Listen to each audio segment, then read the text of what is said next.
At 7 in the morning, the day kicked off with a man finishing a hard 10-kilometer run, sweat still dripping as he slowed to a stop.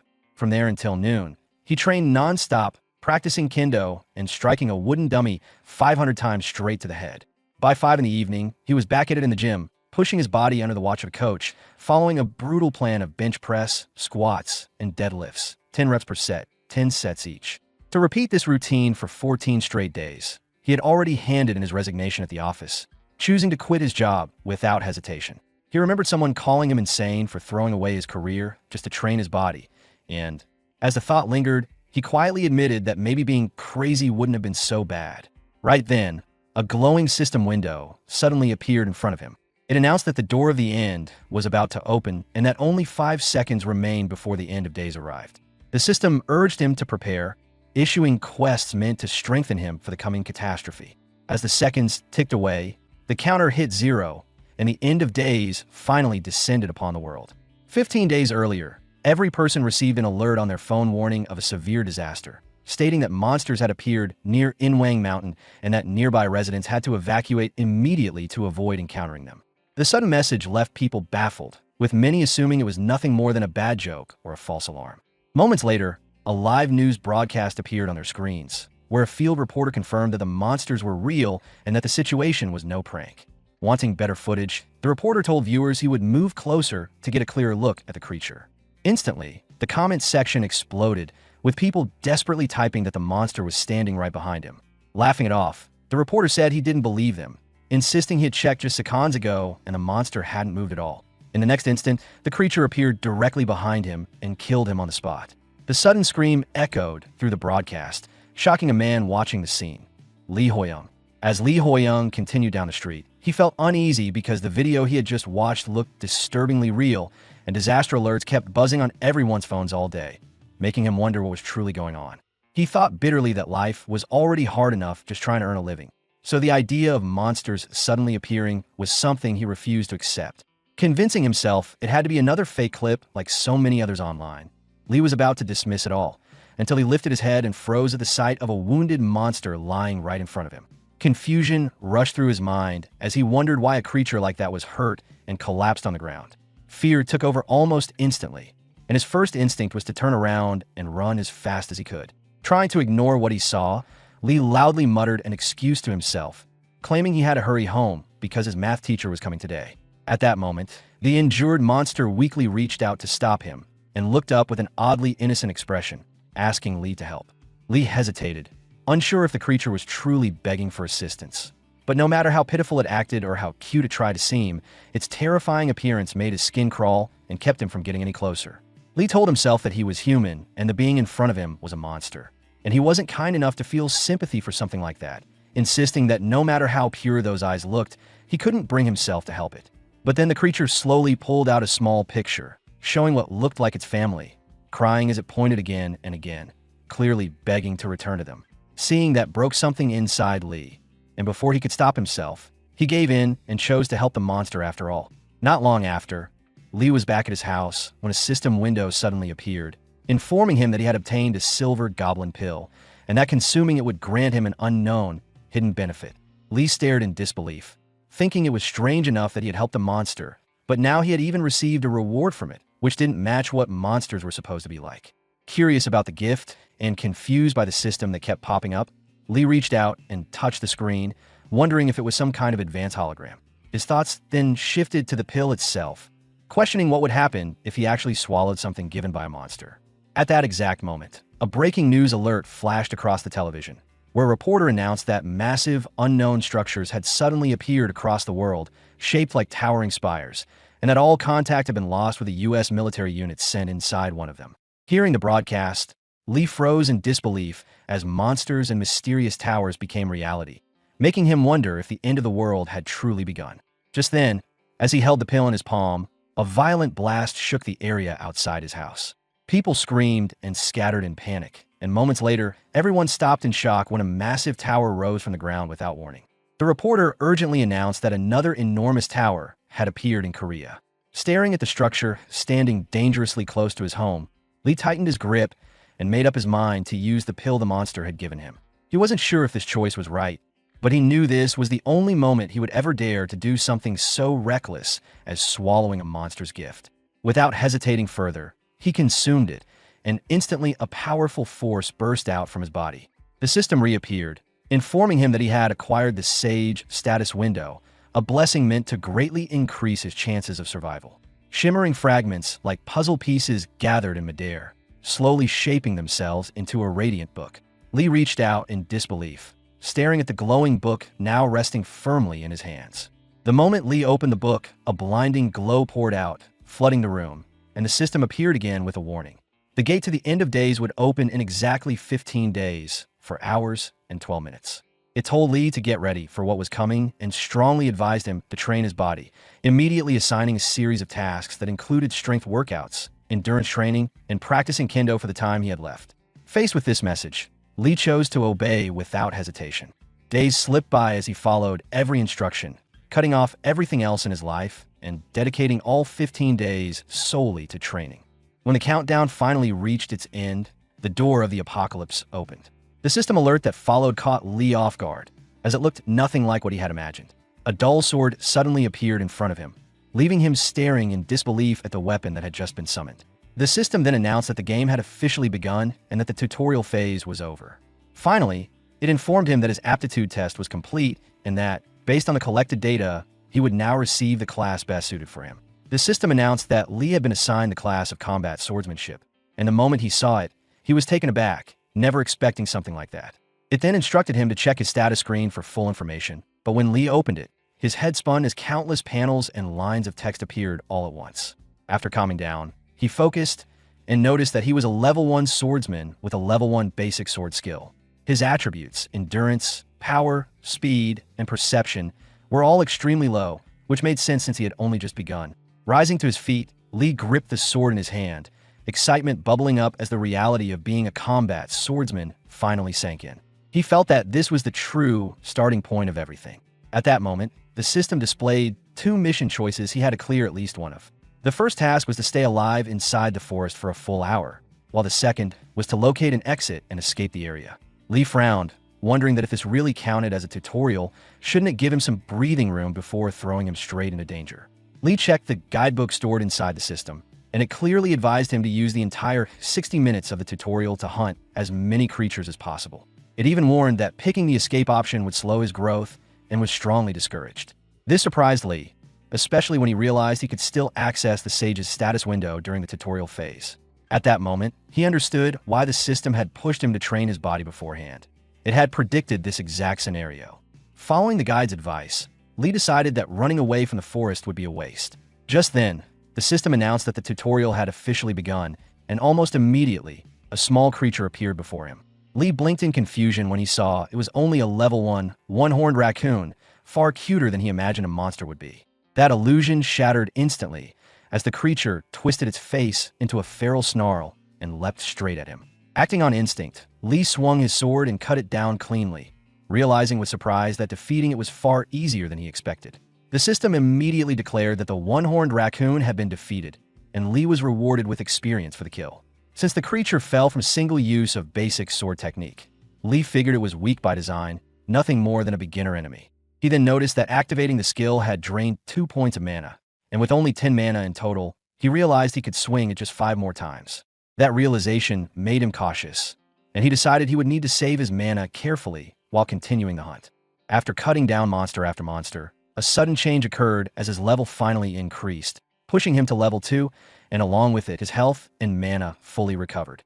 The system informed him that leveling up would now grant stat points, which could be used to strengthen his attributes, and this news filled Lee with excitement. He felt relieved he had leveled up just in time, since his mana had been nearly empty. However, his relief turned to confusion when the system screen began fading away, only for it to explain that because he possessed the Sage's status window, his leveling speed would be slower than that of normal players. Lee was stunned when he learned the truth and finally understood that the Sage's status came with a price. What shocked him even more was realizing that the level he had just earned was gone, making him wonder how long it would take to climb again. The frustration hit hard, and he cursed the unfair drawback that came with such a rare ability. Curious and irritated, he opened his status screen, only to freeze when the numbers didn't look right at all. As he studied them more closely, he noticed something strange. His points were still there. That's when a new thought struck him. Maybe this wasn't a punishment, but a broken advantage instead. His level had dropped back to 1, just as expected, yet the leftover points kept increasing. He quickly realized that since each level demanded more experience than the last, boosting his stats this way might be far more efficient than leveling normally. With that realization, Lee decided that from now on, he would focus on strengthening his attributes. And as he scanned the screen, he saw 4 different options waiting for him to choose from. Lee weighed his options and figured that power and speed were the natural picks for a sword fighter, since more strength meant heavier hits and more agility meant quicker movement and sharper reactions. But after a moment of thought, he decided that what he needed most right now was awareness. So he invested his points in his sensitivity instead. As he continued cutting down one-horned raccoons, he realized the creatures nearby were weak since this was still the tutorial zone, and beating them with his base stats wasn't hard at all. The real issue was that there weren't many raccoons around, and the limited time made it hard to farm enough to boost his attributes. That was exactly why he chose sensitivity, and once it increased, tracking down the monsters became far easier than before. Just as he was thinking through his plan, a system message suddenly appeared, announcing that all nearby monsters had been cleared and that a hidden quest had been triggered. At that instant, a massive level 2 creature stepped out behind him, a one-horned raccoon alpha, staring at Lee with raw hostility. Feeling the pressure, Lee swallowed and wondered what kind of monster had just appeared before him. The monster suddenly lunged at Lee with a strong attack, but Lee barely managed to dodge it in time. He thought to himself how fast the creature was and wondered if this was the tutorial boss. Trying to stay calm, Lee decided to carefully watch and study the fight. As he looked closer, he noticed this monster was unlike the other one-horned raccoons he had fought before.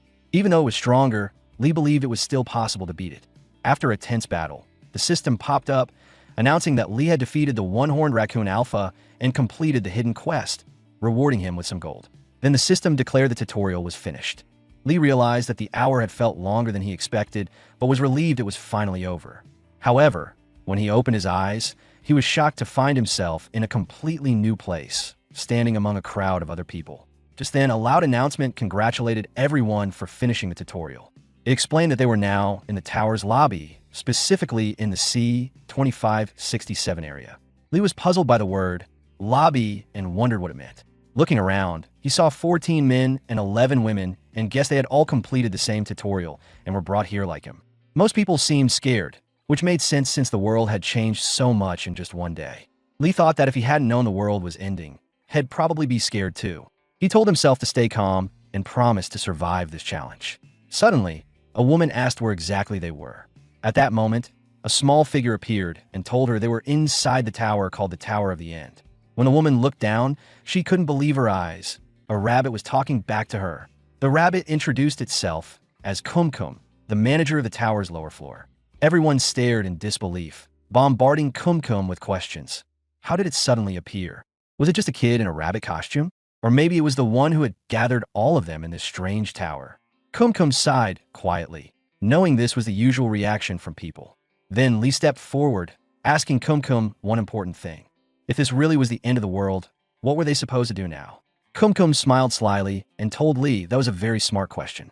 With a mischievous grin, Kumkum announced to everyone that all 22 players waiting in the tower's lobby would be forced into a deadly game, where their lives were on the line. Shock rippled through the crowd at the thought of risking their lives. Kumkum went on to explain that every human on Earth was trapped inside the tower, and the only way to survive was by teaming up to complete missions and climb each floor. Lee then asked if they could return to their old lives once they reached the top. Kumkum chuckled and admitted it had no idea what awaited them at the summit. Hearing this, Lee asked Kumkum what the real purpose was behind climbing the tower. Kumkum shrugged off the question, saying there was no need to dig for meaning. Lee just had to follow the rules and do what he was told. It added that anyone who refused to climb would only meet death, and many had already perished during the tutorial rounds. Lee suddenly felt a wave of panic. He hadn't expected people to actually die, especially so early, and he knew plenty wouldn't even finish the tutorial alive. Then, out of nowhere, Kumkum challenged everyone, asking if anyone dared to try killing it, explaining that it needed to be defeated for them to get home. On top of that, anyone who helped kill Kumkum would earn a special reward.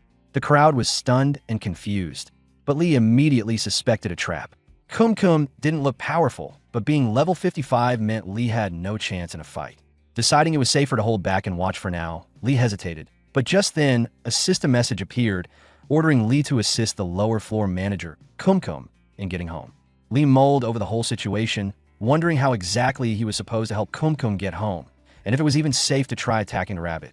He thought about how following the guide had always worked out so far, but now he wasn't sure if taking a risk like this was worth it. Confused and uncertain, Lee stood frozen, unsure what to do next. Just then, a man stepped forward, volunteering to help Kumkum get home. With a sly smile, the man told Kumkum that if it wanted to die so badly, he was more than willing to make that happen. Lee thought to himself that he was too slow to offer first, as the man raised his sword, warning Kumkum not to regret what was coming and promising a painful death. But before the man could strike, Kumkum's face twisted into something fierce, and in a blink, the rabbit landed a brutal hit that sliced the man's head clean off, sending it flying through the air. The crowd gasped, frozen with fear, unable to react. Kumkum then grinned wickedly and said it had just accidentally counterattacked, but everyone screamed in terror, too stunned by the brutal display to believe otherwise. Lee stood silent, heart pounding, thinking how close he had been to facing that same fate if he had stepped up first. Kumkum quickly apologized, saying it was just a mistake and asked if anyone else would volunteer, but nobody believed it. Fearful, everyone started backing away, desperate to get as far from Kumkum as possible. Lee wondered if the guide had tricked him. Kumkum then stretched out its paw again, pleading for help to get home, but after witnessing the brutal attack, no one dared come forward. Frustrated, Lee questioned why the guide might have lied, so he opened the guidebook again. That's when he discovered a hidden skill called Sage's Eyes, separate from the usual Sage's status window. Using Sage's Eyes would trigger a special window, allowing him to see other people's status.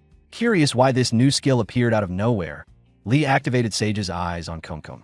A smile spread across his face as the answer to helping Kumkum became clear. While Kumkum kept begging for aid, Lee stepped up and volunteered to help. As he offered, Lee reassured himself that the guide hadn't lied after all. Kumkum looked Lee over and pointed out he was just level 1, but Lee cut in confidently, saying that level didn't matter when doing something good. Kumkum smirked wickedly and agreed, saying Lee was right. Kumkum told Lee to hurry up and send it home. But just as Lee reached for his sword, a woman stopped him, warning it was too risky since they had just seen someone die trying to do the same. Soon, others joined in, agreeing Lee shouldn't be reckless. But Lee cut them off calmly, saying he had a plan and promised everyone they were about to witness something amazing. Everyone looked at him, puzzled, wondering what kind of plan he could have. Suddenly, Kumkum lunged at Lee, but Lee stayed calm, not afraid at all. Then, Lee realized something was off. Kumkum said there were 24 players in the lobby, but Lee was sure there were 25. At first, he thought it was a slip-up, but then he figured it was on purpose, a test to scare them with the idea of facing a powerful level 55 monster. The number was wrong because one of the people was actually a hologram, the one who died earlier. Everyone gasped as Kumkum struck Lee with a strong blow, but Lee wasn't worried because not only was the dead man a hologram, Kumkum was 1-2, meaning its attack did 0 damage. Lee had discovered all this by using his Sage's Eyes to check Kumkum's stats and saw it was just a projection. Realizing Lee had seen through the trick, Kumkum praised him, saying he was pretty sharp. It added that for brave people like Lee, luck might just be on their side, then vanished into thin air. When Kumkum disappeared, it left behind a glowing green pill as a reward for Lee. Everyone then understood that Kumkum was just a hologram, nothing more than a fake. One person asked Lee how he had figured it out so quickly. Lee explained that he noticed something strange. Blood should have splattered on Chai Yiziel, the woman who had warned him, since she was standing so close to the dead person. But she wasn't covered in a single drop. That's when Lee realized the whole scene was staged. Chai touched her face and confirmed Lee was right. There wasn't any blood on her at all. Just then, a tall man named Kim Seong, who was level 4, stepped forward. Seong told Lee it would be a shame to keep the reward all to himself, and said Lee was just lucky to figure out first. He added that if he had noticed sooner, he would have done the same thing. Curious, Lee asked why Seong thought it would be a waste. Seong explained that since Lee was still level 1 after finishing the tutorial, it meant he was either really weak or hadn't fought at all, probably just ran away to survive. Seong sneered and told Lee he'd probably die fast anyway, so for the sake of everyone else, he should just hand over that reward right now. Lee thought to himself that Seong was ridiculously full of himself and couldn't believe he was actually serious. Without hesitation, Lee used the green pill right in front of Seong and gained a stat point. Seong's jaw dropped, stunned that Lee had defied his expectations. Lee smirked and told Seong that giving up wasn't his style and he wasn't about to surrender to anyone. Sion got mad and shot back that Lee was just a weak loser, acting tough to hide the fact that he was still level 1. Lee thought it would be smart to stay away from people like Sion, but he wondered how long he could keep dodging trouble. Just then, an announcement echoed through the room, saying everyone would now get their starting gold, which they could spend in the shop. On top of that, extra gold would be awarded based on how many monsters they'd killed in the tutorial. The announcement added that the highest gold earned by a player during the tutorial was 7,400. Everyone's eyes widened at the thought of someone getting that much gold. Sion looked annoyed, realizing he should have done better killing monsters back then. Another guy named Kim Junsong piped up, saying he didn't know who came first, but whoever it was had to be incredible. No one knew who had earned the most gold, except Lee, who quietly held the top spot with 7,400 gold from killing the most monsters in the tutorial. Lee decided to keep this a secret since Sion was already jealous over just a single stat point, and he didn't want to invite more trouble. Opening the shop, Lee noticed there were 3 ways to spend gold: buy items, level up skills, or increase stats.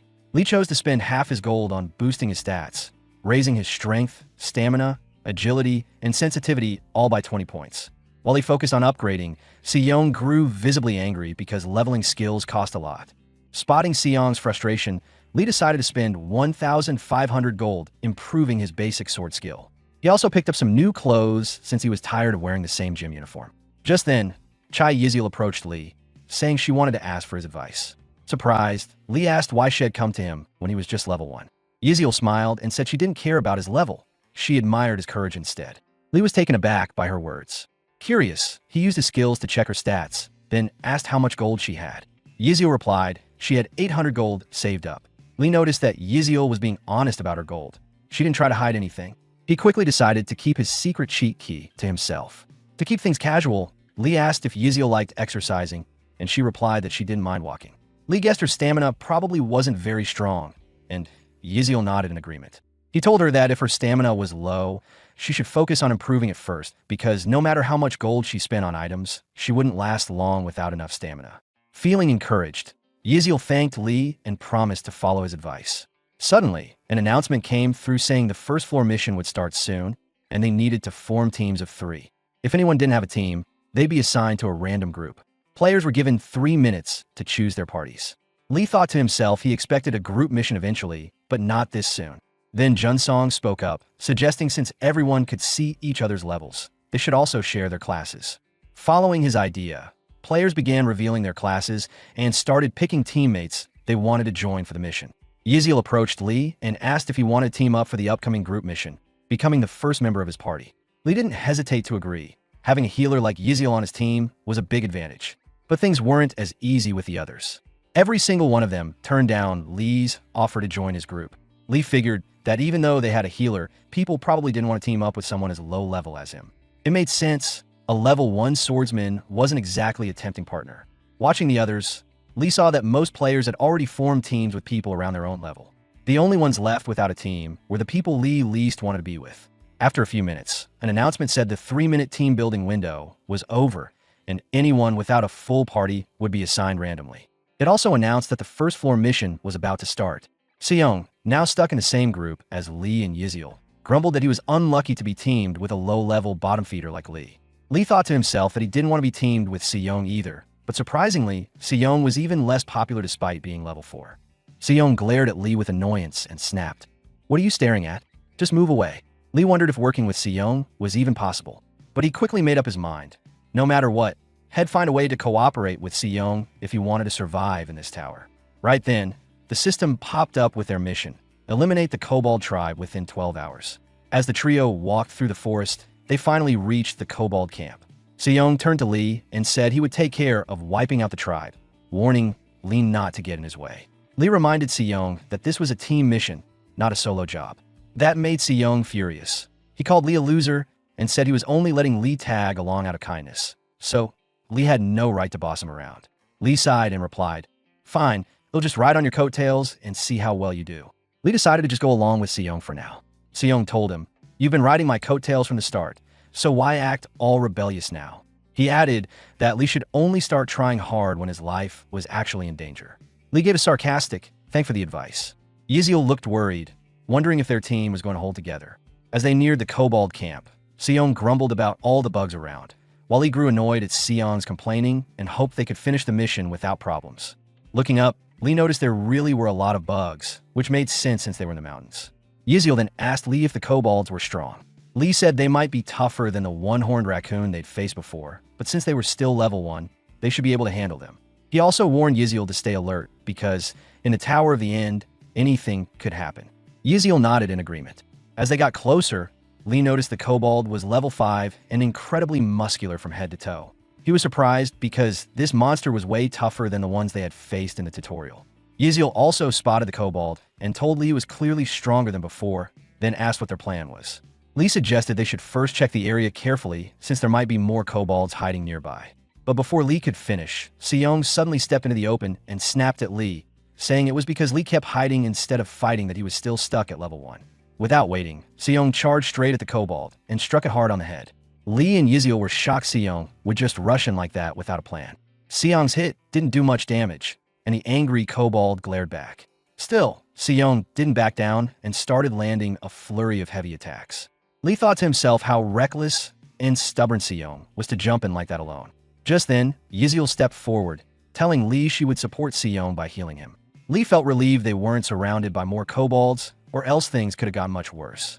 As Lee watched Seong fight the kobold, he could see Seong was definitely showing off his level. With Yahello healing him, Seong might even beat the kobold on his own. But Lee was surprised that Seong's attacks didn't do as much damage as he expected given his strength, and he wondered if the kobold had some special defense.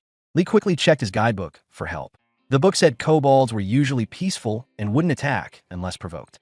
Lee thought to himself that Seong had just stirred up trouble for no good reason. Still, he tried to see the bright side. He needed to catch some kobolds anyway for research, so the fight wasn't all bad. Then, as Lee kept reading the guidebook, he spotted something that might give them an advantage in the battle. Seong tried to use his level 1 skill, Stone Fist, and swung a punch at the kobold, but he missed and hit a tree instead. The tree broke and crashed down, landing right on the head of another kobold nearby, who was level 6 and even stronger than the one Seong had been fighting. Seong immediately regretted his mistake. As the bigger kobold charged at him, Seong worried he was in serious trouble. He looked around for Lee, wondering why he wasn't helping, but when he turned, Lee was nowhere to be seen. Seong guessed Lee had probably run off scared. Just then, the kobold swung at Seong, but Yahello jumped in to block the attack and protect him. While warning Seong to be careful, Yahello slipped and fell to the ground. The kobold was about to strike her with a powerful blow, and Yahello thought this might be the end for her. Suddenly, Lee appeared from behind, threw a strange fruit into the air, and sliced it open. The fruit's juice spilled onto his sword as he swung, cutting the kobold and dealing massive damage, killing it instantly. The system then popped up, congratulating Lee for defeating the level 6 kobold. Seong and Yahello were both stunned to see Lee take down the kobold with just one clean slash.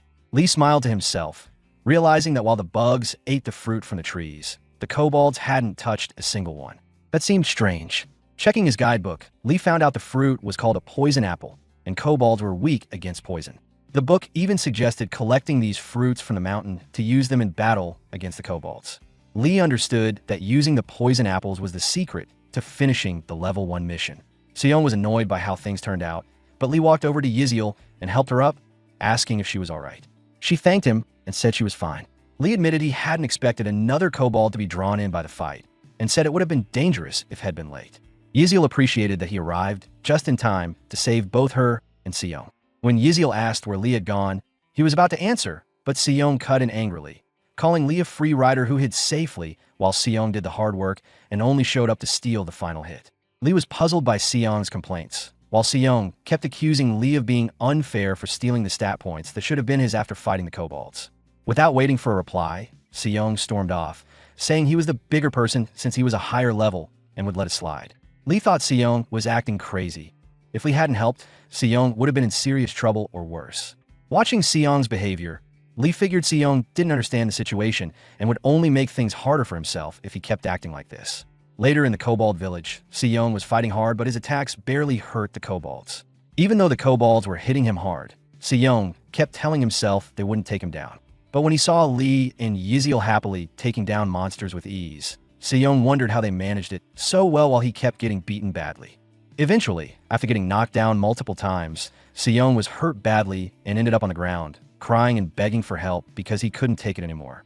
Just as Seong was crying, he suddenly noticed the attacks had stopped. Looking up, he saw the kobolds that had been beating him were all lying dead. Lee and Yiziel had taken him out. Lee walked over, offered his hand, and joked that had taken over the coattail ride from Seong for a while. He asked how Seong liked the ride with Lee in charge now. Seong smiled broadly, called Lee Big Brother, and shouted happily, grateful Lee had saved him. Lee and Yiziel were both surprised by how quickly Seong's attitude had changed. Right then, the system popped up, announcing they completed the mission. A few moments later, the three returned to the lobby. Seong, remembering what Head done, regretted bowing to Lee and told him Head serve him from now on. He was annoyed that Head called a newbie like Lee sir. Seong was now level 8, while Lee was only level 2, yet it was Lee who had saved him. Seong worried what would happen if others found out, but, feeling proud, he refused to take back his words and grew irritated again. Lee noticed Seong making some strange faces and thought maybe he needed to use the restroom or something. Yiziel looked around and saw the lobby was empty, so she guessed they might be the first ones to finish the mission. Lee agreed and said it seemed like they finished before anyone else because they had cleverly discovered the kobold's weakness and took them down quickly. Seong was shocked to hear they were actually the first to complete the mission. Yiziel told Lee it wasn't just luck, it was a sharp observation that helped them win first. She said she never would have thought to use the poison from the fruit against the kobolds. Lee gave credit to Yiziel's support, saying it would have been much harder to fight the monsters without her help. Just then, other groups of players started coming through the gate after finishing their missions. Lee told the others it looked like more teams were returning and wondered if they were Junsong's and Juno's groups. He also thought maybe those teams had found the poison apples too and hoped all the other parties would get back to the lobby safely. Just then, a player announced that another team had returned alive and finished their mission. Watching them, Yiziel noticed only 2 players came through the gate and asked what happened to the third. One of the players started crying and admitted that only the 2 of them had made out alive. Right after, an announcement declared that all teams had completed the first level mission. Yiziel quickly pointed out that some players were still missing, and the announcement confirmed that 6 teams had made it back safely, but 8 players hadn't returned at all. Lee was shocked to hear this. He thought it would be tough to survive, but he didn't expect 8 people to die on the very first level. He wondered how many more would perish before reaching the top. Then the announcement said it was calculating rewards for the first mission and that teams who returned in one piece, plus those who finished first, would get 100 gold each. Lee checked and saw he earned 2,000 gold for both bonuses. Though it wasn't a huge amount compared to the tutorial, gold was like insurance for his survival, so Lee was happy to get it. Lee thought to himself that he needed to save as much gold as possible. While he was lost in thought, someone asked which team had finished the mission first. Lee figured he had to admit it now, since the second team already knew his group was first. Just as he was about to speak, Seong stepped forward and boldly claimed their team was the first to complete level 1.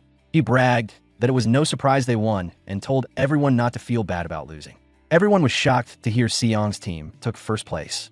Seong noticed their surprise and asked why they doubted him, saying they were just upset they didn't win. The crowd explained it wasn't because of that, but because Lee was on Seong's team, and even though they finished first, Lee was only level 2. They glared at Lee and accused him of getting 2,000 gold for free without doing much, warning him not to get too full of himself. As the group started criticizing Lee, he began to feel annoyed by their harsh words. Just as Yiziel was about to speak up and give Lee credit for their first place finish, Lee quickly stopped her, saying it was pointless because no one would listen anyway. He told her head prove it with actions, not just words. Then Junsong stepped forward, urging everyone to calm down and focus on surviving instead of arguing. Junsong, a level 8 archer and one of the strongest players in the area, wasn't alone. CEO Juno, also level 8 and a combat swordsman, agreed with him. Juno added that they needed to keep going for the sake of those who had already fallen. Inspired by their words, the group cheered and encouraged each other, ready to face whatever came next. Suddenly, the blue flames lighting the lobby vanished, replaced by eerie red flames. At that moment, an announcement blared through, warning everyone inside. Confusion spread as nobody knew what was happening. Suddenly, a voice announced that the survival rate for the first level in Region C, 2567, was below average, so a penalty mission was being introduced. Everyone was stunned and confused. How could there be a penalty mission? The announcement continued, saying a death mission would start soon. Each player had to silently pick one person in their mind to take on the deadly task. The player with the most votes would have to face the mission, and they only had 5 minutes to decide. Shock rippled through the group. The announcement warned that if no one was chosen, the players would automatically vote for themselves to take on the death mission. At that moment, everyone realized that being picked meant almost certain death. As everyone panicked, trying to decide who would take on the death mission, Yiziel spoke up, saying that if everyone voted for themselves, maybe no one would have to do it. But someone quickly pointed out that if no one was chosen, they might all end up having to face the mission anyway. Another player warned them to stop arguing because time was running out. Suddenly, a player pointed at Lee and voted for him to take the death mission. Yiziel was shocked, but Lee stayed quiet. Juno stepped forward and apologized to Lee, saying they had no choice but to pick someone. Lee admitted he expected it, but still felt nervous about dying. Juno felt sorry but knew he couldn't help. Yiziel urged everyone again to vote for themselves, hoping to avoid the mission.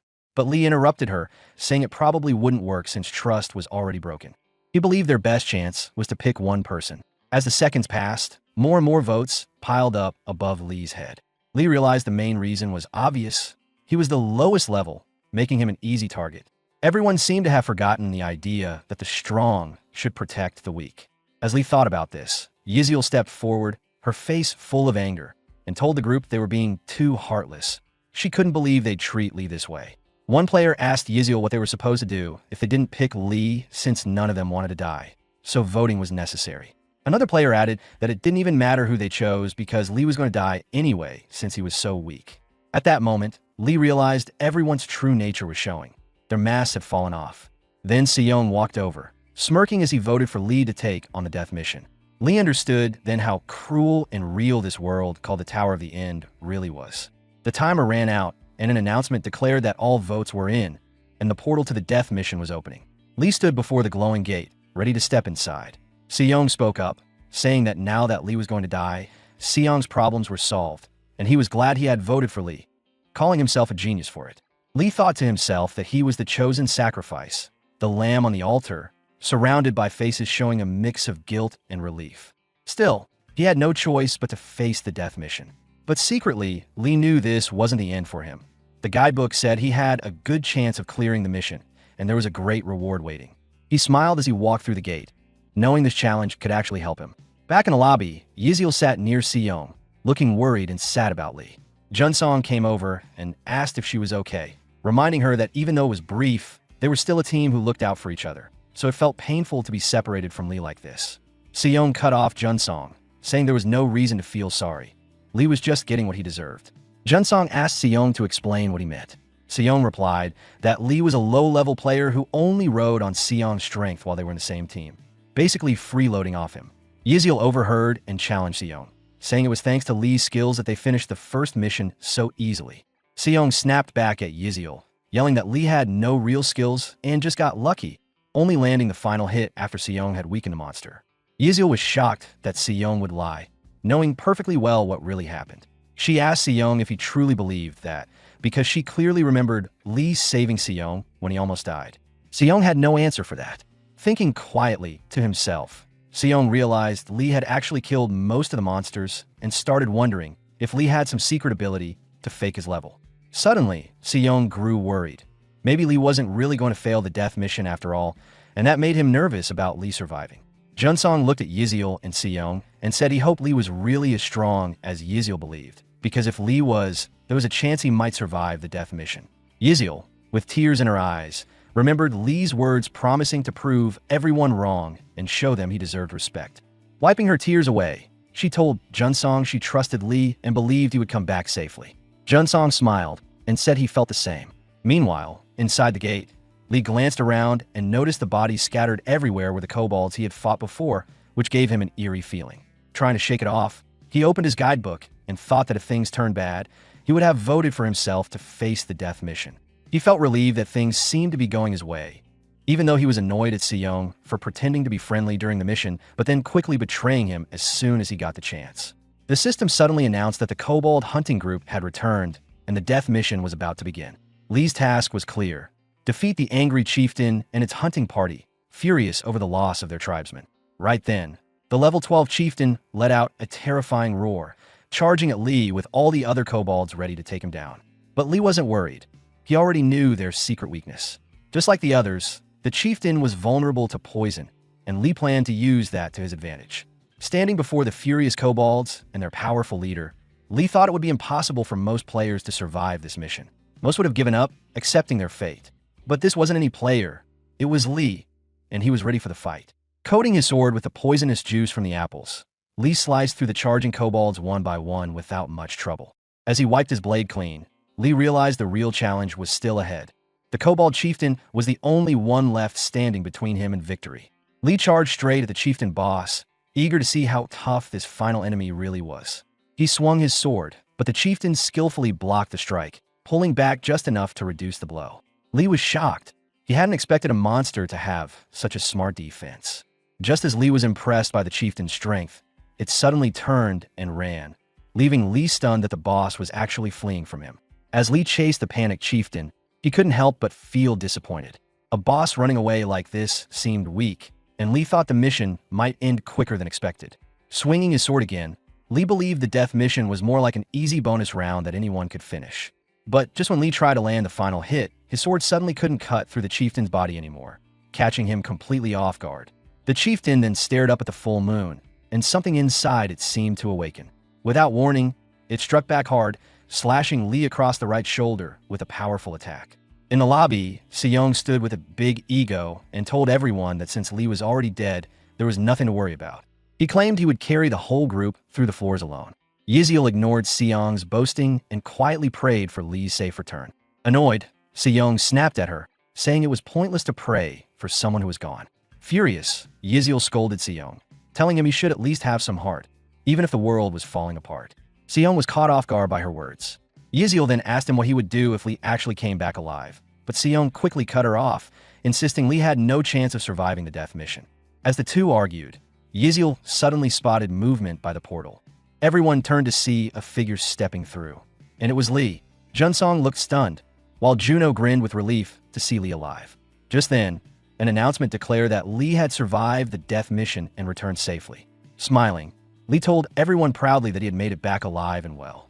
Just moments before, Lee was badly hurt, a deep slash across his chest from the chieftain, leaving him close to death with barely any health left. He knew he had to stop the bleeding quickly and land one final strike to kill the chieftain, but he wasn't sure how. When the chieftain swung a strong attack at him, Lee barely managed to dodge, struggling to stay on his feet. Then, an idea hit him. He realized that while a sword might not cut through a solid wall, even a small nail can pierce it. Lee understood he had been thinking about his sword only for slashing, but it could be used differently. Deciding to try a new move, Lee planned to use the chieftain's own force against it. As the monster charged, Lee would combine its momentum with his own weight to drive his sword straight through the chieftain's body. When the attack came, Lee focused all his power into one point and pushed forward. His sword pierced through the chieftain, killing it instantly. Right after, the system popped up, telling Lee that he had learned a new skill called stabbing added to his level 2 swordsmanship, and congratulated him for finishing the death mission.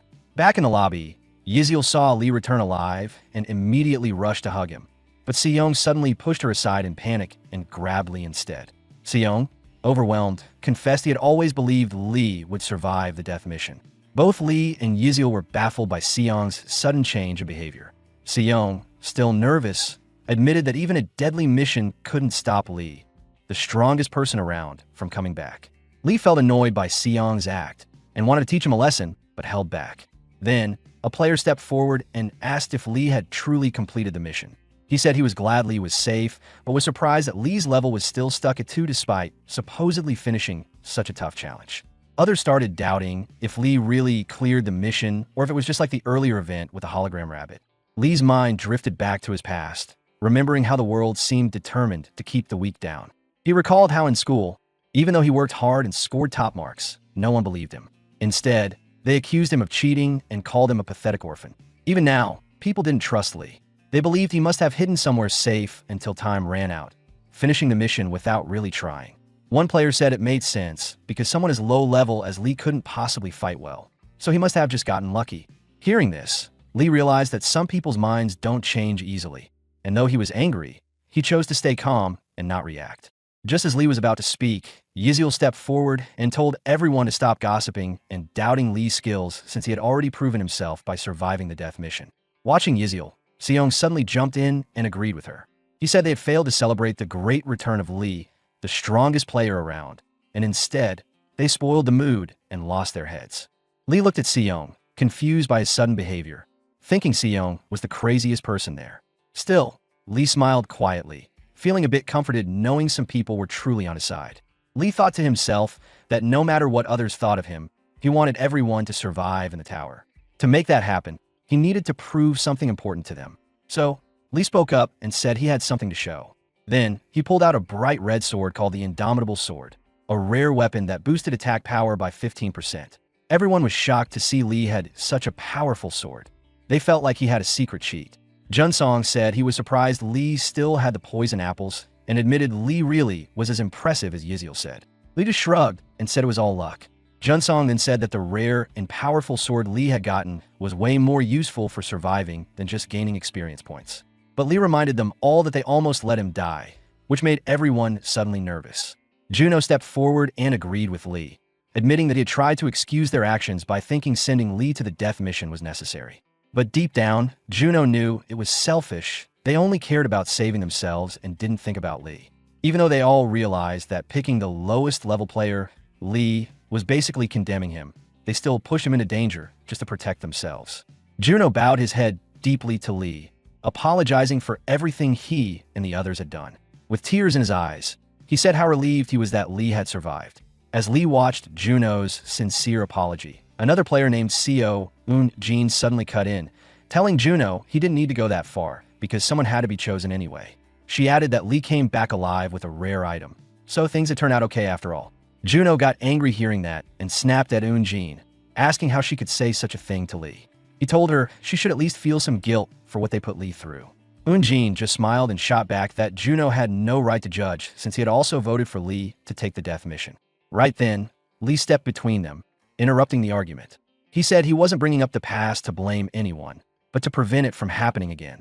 Lee warned everyone that during the voting, the tower was clearly trying to create division, sowing distrust and conflict among them, probably just to watch them fall apart. Everyone was stunned by Lee's words, and he quickly added that his survival was a chance for all of them. He said that by making it through, he had shown that they could go against the tower's plans if they stuck together. Junsong then asked if Lee had any plans moving forward. Lee answered that he would find a way to help as many people survive as possible, and they would keep climbing the tower, step by step, higher and higher, until one day they could all return to their normal lives. Hearing this, everyone agreed and felt inspired to face the challenges ahead as a team. Yziel added that to make this happen, everyone had to unite and support each other, and the group nodded in agreement. Juno quietly admired Lee, thinking he was kind-hearted to say that even after being betrayed by them. Juno also realized they shouldn't have judged Lee just because of his low level. Suddenly, Kum appeared and interrupted, announcing that their next mission would be a survival game. Everyone was shocked to see him, as they thought he had left for good. One player joked that Kum must be back to hand out stat points again. Lee asked Kum what exactly a survival game meant, and Kum explained that the level 2 mission would take place among the 15 players in the lobby, and it would be a battle royale. Everyone was shocked to hear this. Seeing their reactions, Kum quickly reassured them that since it was just a low-level mission, it would be a gentle challenge, so they didn't need to be too worried and told them to stay positive. Then, Kum went on to explain the rules. He said the level 2 mission would have 16 real players and 16 doppelgangers, making 32 participants in total. Their goal was to eliminate all the doppelgangers. Kum warned that the doppelgangers would have the same stats and even the same memories, so spotting them wouldn't be easy. The most important rule was number 3. Players wouldn't get any rewards for killing doppelgangers, but if they killed another player, they would earn stat points and gold as a reward. Kum explained that this mission was really a chance for everyone to level up, but as soon as he said that, the group disagreed. They felt Kum was just telling them to fight and kill each other. To make things worse, Kum warned that if nobody made a kill within 30 minutes, they would all be pulled back to the lobby to face a huge disaster. Right then, he summoned a giant monster of unknown strength right in front of them. Everyone froze, shocked by the terrifying creature. The monster immediately unleashed a massive attack, but the players dodged just in time. Still, the power of that single attack left everyone stunned and scared. One hit from the monster could easily end their lives. Fear spread quickly among the players. One of them couldn't believe they were expected to fight such a beast after barely making it through the first floor. Panic took over the group, and no one knew what to do next. Watching all this, Lee realized things were getting worse. Everyone was too scared and tense, making it even harder for them to work as a team. Just then, the monster swung a heavy punch at one of the players, who froze in terror, unable to react. At that moment, Lee jumped in and saved the player just in time. The saved player was grateful and thanked Lee, but Lee was puzzled. Why was the monster attacking before the second level mission even began? Then it hit him. The monster was putting on a show, trying to scare everyone and make them take the upcoming mission seriously. Lee figured this was just a warning and the monster didn't really want to hurt them. But suddenly, the monster slammed a powerful blow that sent 3 players flying and hurt them badly. Lee was confused and couldn't understand what was going on anymore. When the others tried to fight back, their attacks barely scratched the monster. No matter how many times they struck, it made no difference. Lee was annoyed. He had thought the monster's first attack was just for show, but now it seemed like the monster was actually trying to kill them before the mission even started. Yahello shouted to Lee that her mana was almost gone, and soon she wouldn't be able to heal the injured players anymore. Lee noticed that no one had died yet, but he knew this couldn't last much longer if things kept going like this. Just then, the monster was about to launch a huge attack, but Lee told everyone to move back. He was going to take care of it. Juno warned Lee to stay away from the monster, but Lee thought to himself that there was no time to worry about what others thought. If he didn't stop that attack now, everyone would die. Gathering all his remaining strength, Lee used his indomitable sword and his stabbing skill together, pouring all his energy into one massive strike that completely destroyed the monster. Everyone was stunned by what they saw, and even Lee was amazed at what he had just done.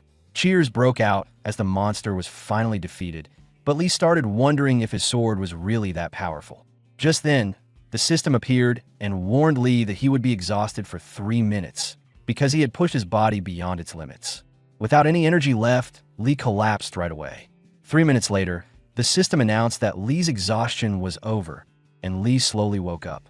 Everyone was gathered around him, worried but also amazed at what he had just done to the monster. Juno wiped tears from his eyes and told Lee he couldn't believe how humble Lee was, even though he was so strong.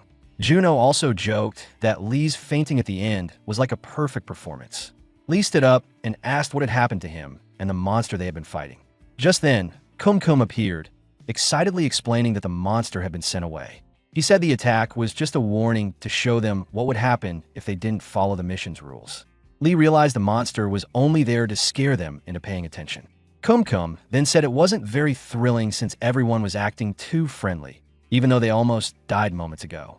He added with a wicked grin that since someone had to be killed every 30 minutes, the person standing next to you could be your killer. Everyone grew nervous, scared by Kum's words. Kum smiled and said it had shared its warning, and now it was time to leave. With a cheerful wave, it said goodbye to everyone. Lee felt angry that the monster had been so obvious about its plans right in front of them. He wondered if there was anything they could do to change the situation. After a moment, Juno spoke up, saying if they couldn't find the doppelgangers soon, they'd end up killing each other, which he really wanted to avoid. Another player agreed, saying they needed a quick solution. Then Lee stepped forward with an idea. Everyone should mark each other, so they could tell who was who. One player questioned this, pointing out that since the doppelgangers had the same memories, how would marking them help? After thinking for a bit, Lee said he had a plan to get them through the mission. Curious, everyone asked what it was. Lee then announced that he would be the one to hunt down and kill all the doppelgangers himself. Everyone was stunned when Lee made his bold announcement. He explained that they shouldn't do anything on their own, but instead gather at the highest spot on the second floor. He warned that if anyone else started killing, that person was probably a doppelganger, and they should all team up to take them down. A player named on Secheng, who was level 9, asked Lee if that was really his entire plan. Eunjin then spoke up, saying she knew Lee was skilled despite his low level, but she didn't understand why they had to blindly follow his plan. Lee looked at Eunjin and reminded her about what Kum had told them earlier, that killing doppelgangers gave no rewards, but killing other players gave stats and gold. He pointed out that although the mission said to fight doppelgangers, the tower's true goal was to force them to turn on each other. Lee said he was done being tricked by the tower and believed his plan was the best way to handle this mess. Eunjin asked how that could be the best choice, but before she could say more, Junsong cut in and said he agreed with Lee's idea. Junsong spoke up, telling everyone that following Lee's plan would definitely help them avoid a lot of harm. Eunjin was caught off guard by Junsong's confidence. Junsong then said, seriously looking at Lee, that since Lee wanted to handle all the doppelganger hunting himself, it must mean Lee had a way to tell players and doppelgangers apart. Lee smiled and admitted he did have a method to tell them apart. Soon after, an announcement rang out. The second floor mission was starting, and they had to kill at least one person within 30 minutes. At that exact moment, someone moved ahead, and it was none other than Seong, who was grumbling to himself about why they were supposed to do nothing except climb to the highest spot and why he even bothered following Lee's orders in the first place. Suddenly, a faint sound reached his ears, and he quickly slipped behind a tree as approaching footsteps drew closer. Just as Seong tensed up, ready to strike whoever it was, a familiar voice called out to him, revealing it was Lee. Lee casually remarked that Seong's shoulders were far wider than the tree he was trying to hide behind, and Seong immediately relaxed, smiling in relief and saying he was glad it was the boss. In the very next instant, before that relief could fade, Lee coldly cut Seong straight down the middle without a hint of hesitation or regret. Only moments before all of this, the second mission had officially begun. Lee checked his guidebook, which told him he was the first player to reach a certain level of sensitivity. Because of that, he earned a new skill called Impeccable Senses, which would help him spot doppelgangers. Lee felt relieved. He had been a little nervous after claiming he could tell players from doppelgangers, and this skill showed up just in time. Though happy to get the skill, Lee felt a bit regretful too, since he had to spend a lot of his stat points to unlock it. After investing a lot of his stats into sensitivity, Lee finally raised it to level 50 and unlocked the skill called Impeccable Senses. This skill sharpened all of Lee's senses to an incredible level, allowing him to gather detailed info about anyone nearby within a certain range. Lee felt thrilled. He had spent nearly half his gold to get this, but now everything around him seemed clearer, like his world had a brand new filter. Feeling great, Lee focused his enhanced senses and soon heard a voice far off. Squinting into the distance, he saw Seong walking toward him. Lee was amazed he could hear Seong so clearly, even though Seong was about 500 meters away. But then, a terrible smell hit Lee's nose, and he quickly covered his mouth, almost gagging from the awful stench. Looking closer, Lee realized right away that Seong wasn't the real player at all. He was a doppelganger. Right after, the system popped up and told Lee had just killed one of the doppelgangers. 15 doppelgangers and 16 players were left. It reminded him again that each player had to kill someone within 30 minutes.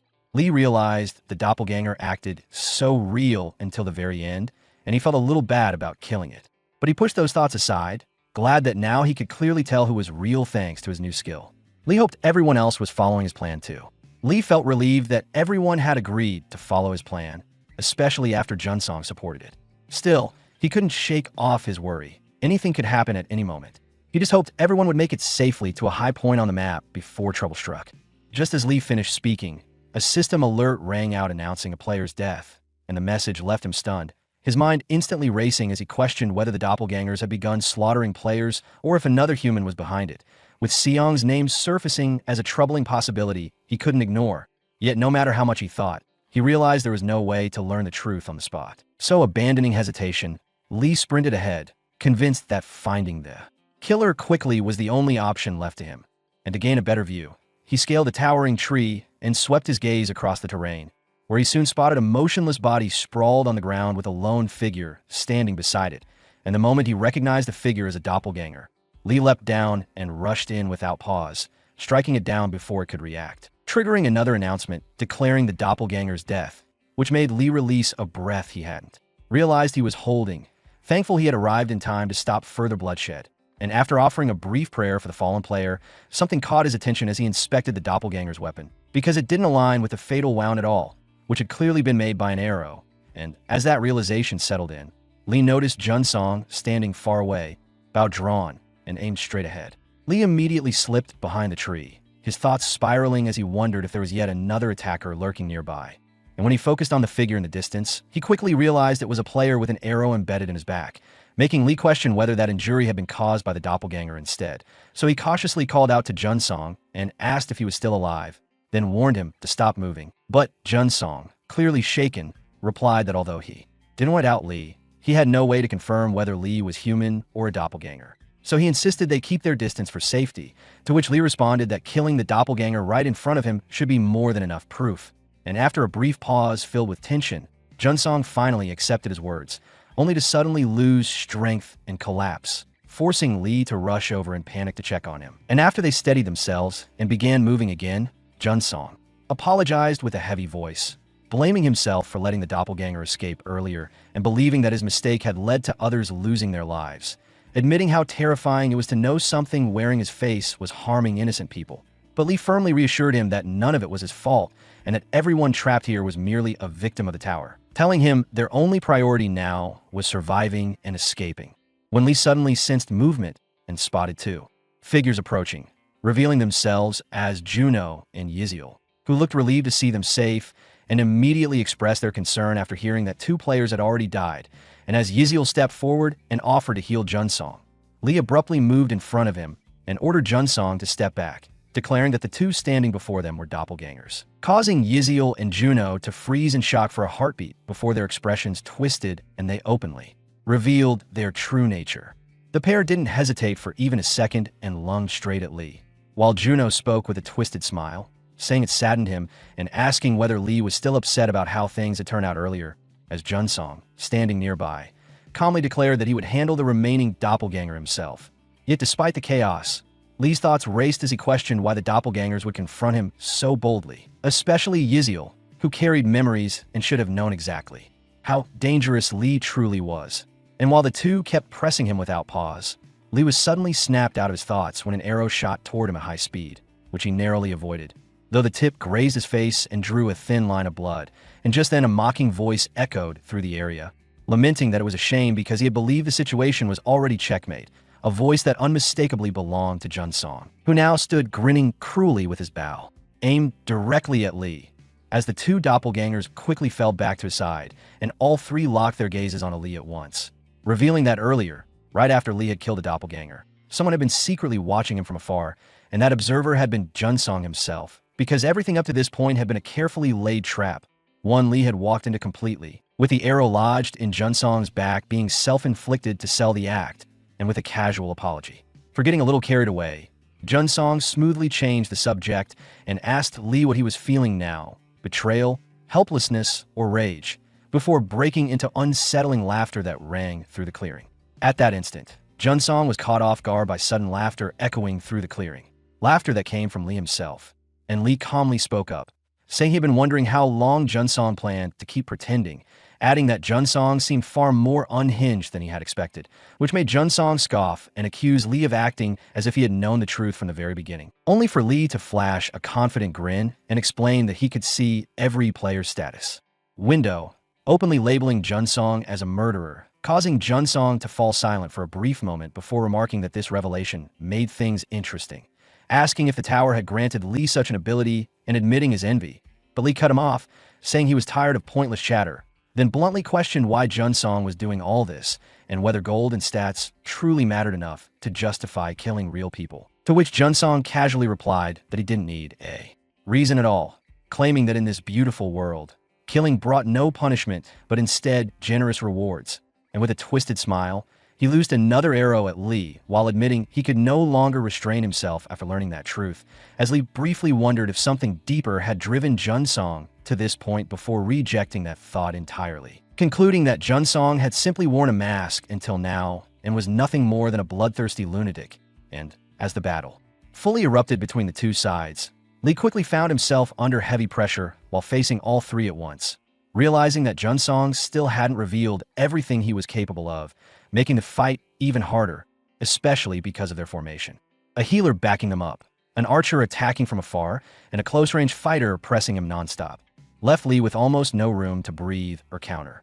Lee spoke up calmly, saying he didn't know how Junsong had managed to get the doppelgangers on his side, but was clear that Junsong had planned everything thoroughly, to which Junsong replied that landing a valuable target required this level of preparation, admitting that Lee was far stronger than expected and claiming that this only made things better, since he could now slowly enjoy watching Lee suffer before dying. And as Junsong prepared to strike again, he ordered the doppelgangers to move in. Yet, the moment all three rushed forward, Lee activated his heightened senses and instantly grasped how perfectly their roles were synchronized, though he scoffed at the idea, believing that teamwork meant nothing when faced with absolute power. And with a decisive swing, Lee sliced through one doppelganger. Then, as the second tried to heal, Lee severed her arm mid-action and finished her off without hesitation, prompting the system to announce the deaths of two doppelgangers at once, which caused Junsong to completely lose his composure as he suddenly dropped to his knees, shocking Lee, and with tears welling in his eyes, Junsong begged for mercy, claiming that greed had consumed him, that he had lost himself chasing rewards, grown impatient after witnessing Lee's strength, and crossed a line he never should have approached, pleading desperately to be forgiven just this once. but in the very next heartbeat, Junsong attempted a surprise attack, only for it to fail. Instantly, as Lee had already anticipated it, and without pausing for even a moment, Lee ended Junsong's life, turning the hunter who had carefully laid his trap into the very prey he once sought to capture.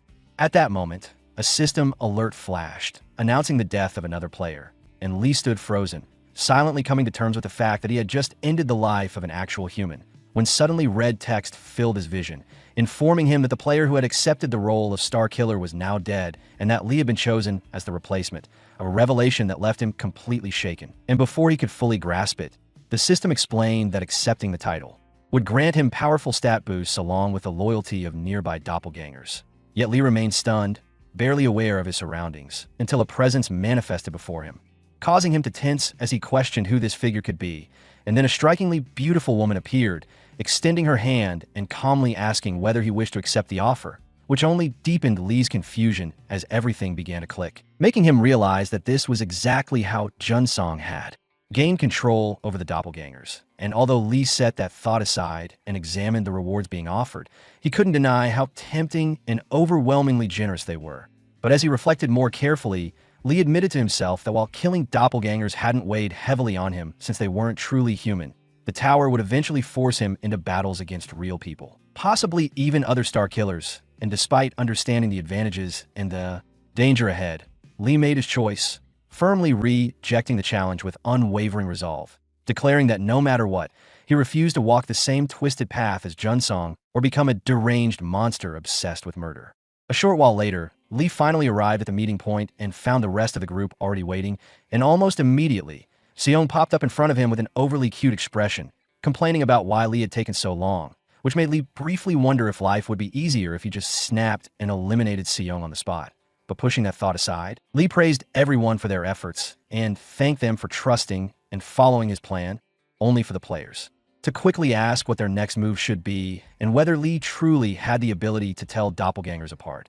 And just as Lee was about to answer, another voice suddenly echoed out, politely thanking everyone for gathering there, a voice Lee instantly recognized as his own, belonging to none other than his doppelganger, causing panic to spread through the group as people froze, unsure which Lee they were supposed to believe, some even asking if this situation had also been part of Lee's prediction, while the two identical figures stood facing each other in silence. And inside, the real Lee grimly acknowledged that things had become far more complicated than planned, remembering that this exact outcome was why he had wanted to deal with the doppelganger earlier, only for everything to fall apart due to an unforeseen factor, Junsong's interference. And as the two Lees locked eyes, Lee realized this had turned into a mental battle, a chess game where one wrong move could doom him. Just as one of the players nervously asked Lee to explain everything, questioning whether he had truly killed the doppelgangers as promised, and demanding to know exactly who among them were real and who were not. Lee quickly ran through the facts in his head, realizing that 8 individuals in total were now tied to either a fallen doppelganger or a dead player, and that if he openly named the 5 doppelgangers he had personally eliminated, their identities would be exposed without room for doubt, which meant that proving this alone should have been enough to confirm that he was the real player. Yet a serious flaw appeared immediately, because both Lee and his double possessed the same knowledge about which players and doppelgangers had died. And when they spoke at the same time with identical answers, the crowd was left stunned by how perfectly their statements matched, and while the real Lee was still searching for a way out of this mess, the doppelgangers seized the initiative, urging everyone to think logically as he began laying out his own explanation for why he was the genuine Lee. And as the group listened to his confident reasoning, doubts slowly crept in, causing some to waver and question their beliefs, even though a few still remained unconvinced and watched the two Lees with growing unease. The doppelganger kept talking, explaining that according to the other Lee, the Junsong standing with them was a fake, which could only mean that the real Junsong had already been killed by Lee himself. He reminded everyone that Junsong had been the highest level player among them, the one who had pushed them forward and acted like their leader, so the idea that the strongest person there had died so easily was hard to swallow. With a sharp tone, the doppelganger ended by asking whether anyone could truly place their trust in someone who had already murdered a teammate. At once, murmurs spread through the group as players argued among themselves, while the doppelganger Lee silently felt relieved, since he had no idea how the real Junsong died, but was happy the crowd was leaning his way. Seizing the moment, he suddenly pointed straight at Lee and declared that Lee was the real doppelganger. The players responded that they had heard enough and insisted they should deal with the fake Lee immediately before more doppelgangers were killed. Seong Obi ejected at once, saying that doing so would also label him as fake, which he clearly wasn't, and Yziel backed him up, arguing that they couldn't decide anything without listening to both Lees first. Juno also agreed, whamming everyone to proceed carefully, but others pushed back, saying there was no time left since the catastrophe would arrive within minutes. Throughout it all, Lee stayed silent, calmly observing, and deep down he admitted that his doppelganger had played this situation impressively, choosing almost the perfect move to corner him. Lee suddenly stepped forward and broke the tension, calmly agreeing that the doppelganger was correct and openly admitting that he was the one who had killed the real Junsong. Hearing that, the doppelganger sneered and asked if Lee had finally surrendered, saying it was disappointing to see him give up so easily. Inside, though, Lee knew there was a truth his double had completely missed, and without hesitating, he drew his sword and shouted that Junsong had been a traitor who had been murdering players from the very start. As those words left his mouth, Lee swung his blade straight through Junsong's body, instantly throwing his doppelganger into panic at the sight. Eunji cried out in shock as Junsong was cut down, while the doppelganger, furious and flustered, pulled out his weapon and demanded to know what Lee thought he was doing, accusing Gin of acting wildly because he was cornered. Before the chaos could explode further, a firm voice cut through the noise, telling everyone to stop, and it was Juno, who then turned to Lee and asked him to explain exactly what he meant when he called Junsong a traitor. He realized that if Lee was right, then the one attacking was the real Lee. Juno also saw that by gathering everyone together, Lee had cleverly put the players in control, because if a doppelganger killed someone, they immediately showed their true nature, stopping them from being reckless. Juno thought to himself that if Lee could tell who the doppelgangers were, he could easily prove he was the real Lee by killing one of them. But Juno was still confused about why Lee called Junsong a traitor. So, he raised his voice and asked Lee if Junsong really had killed people. Lee nodded and said Juno was right. Junsong was like a demon hiding behind a mask of kindness, waiting for the right moment to strike. Hearing this, Eunji got angry because Junsong had always helped her. She shouted at Lee, asking how he could insult Junsong like that, then swung her sword at Lee, vowing she wouldn't forgive him. But just as she attacked, an arrow suddenly pierced her back, shot by none other than Junsong himself, the person she trusted the most. Eunji fell to the ground, and the system announced that a player had died. Now, there were only 12 players left and 11 doppelgangers. Everyone was shocked by what happened. Lee was surprised too. He hadn't expected the doppelganger to still be strong after Lee had slashed him. Then, Junsong's doppelganger laughed loudly, saying he loved seeing their shocked faces. But before he could celebrate, Secheng sneaked behind him and struck him down. The doppelganger died instantly, and the system announced that one of them was gone. Secheng apologized to Lee for doubting him and asked what their next move should be. Lee was caught off guard by Secheng's change of heart. Meanwhile, another player was shocked to learn that Junsong was a doppelganger, which made it impossible to know who the real Lee was.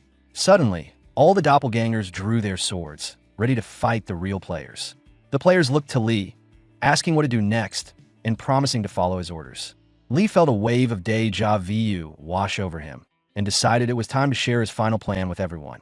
Just as he began to speak, Lee's doppelganger appeared behind him and declared that it was now do or die.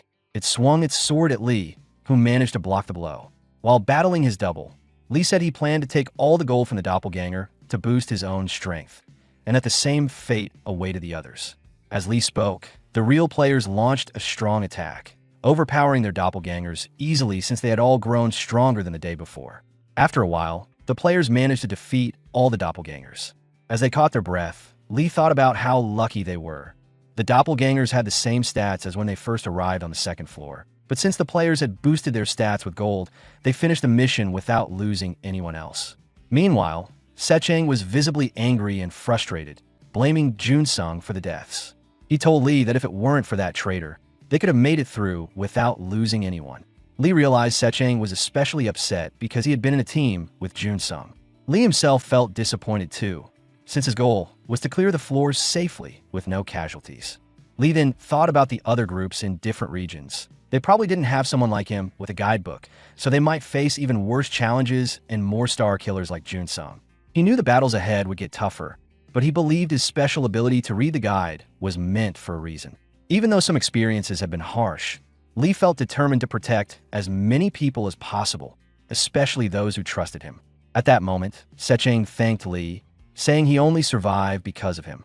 Li smiled and replied that it was actually everyone's teamwork that made it possible. Secheng looked at Li and said, "You're still level 2 even after doing so much, so you must have a special ability that's slowing your leveling down." Li was surprised that Secheng had figured it out so quickly. He thought to himself that Secheng's careful thinking and good judgment would be really helpful going forward. Then, Secheng bowed deeply and sincerely apologized for doubting Li and underestimating him. One by one, the other players also bowed and said sorry to Li. Li looked a bit uncomfortable and told them there was no need to apologize.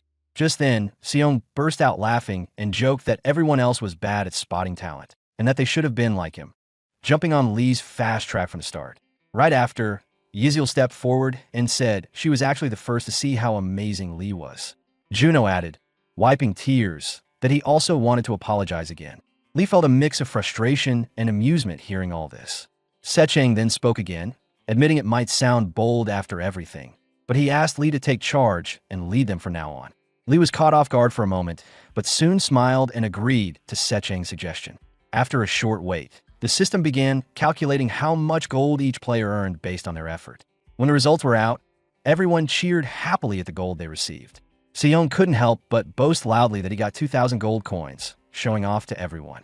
Watching this, Li thought to himself that since everyone followed his plan, they all ended up with some gold, which made him happy.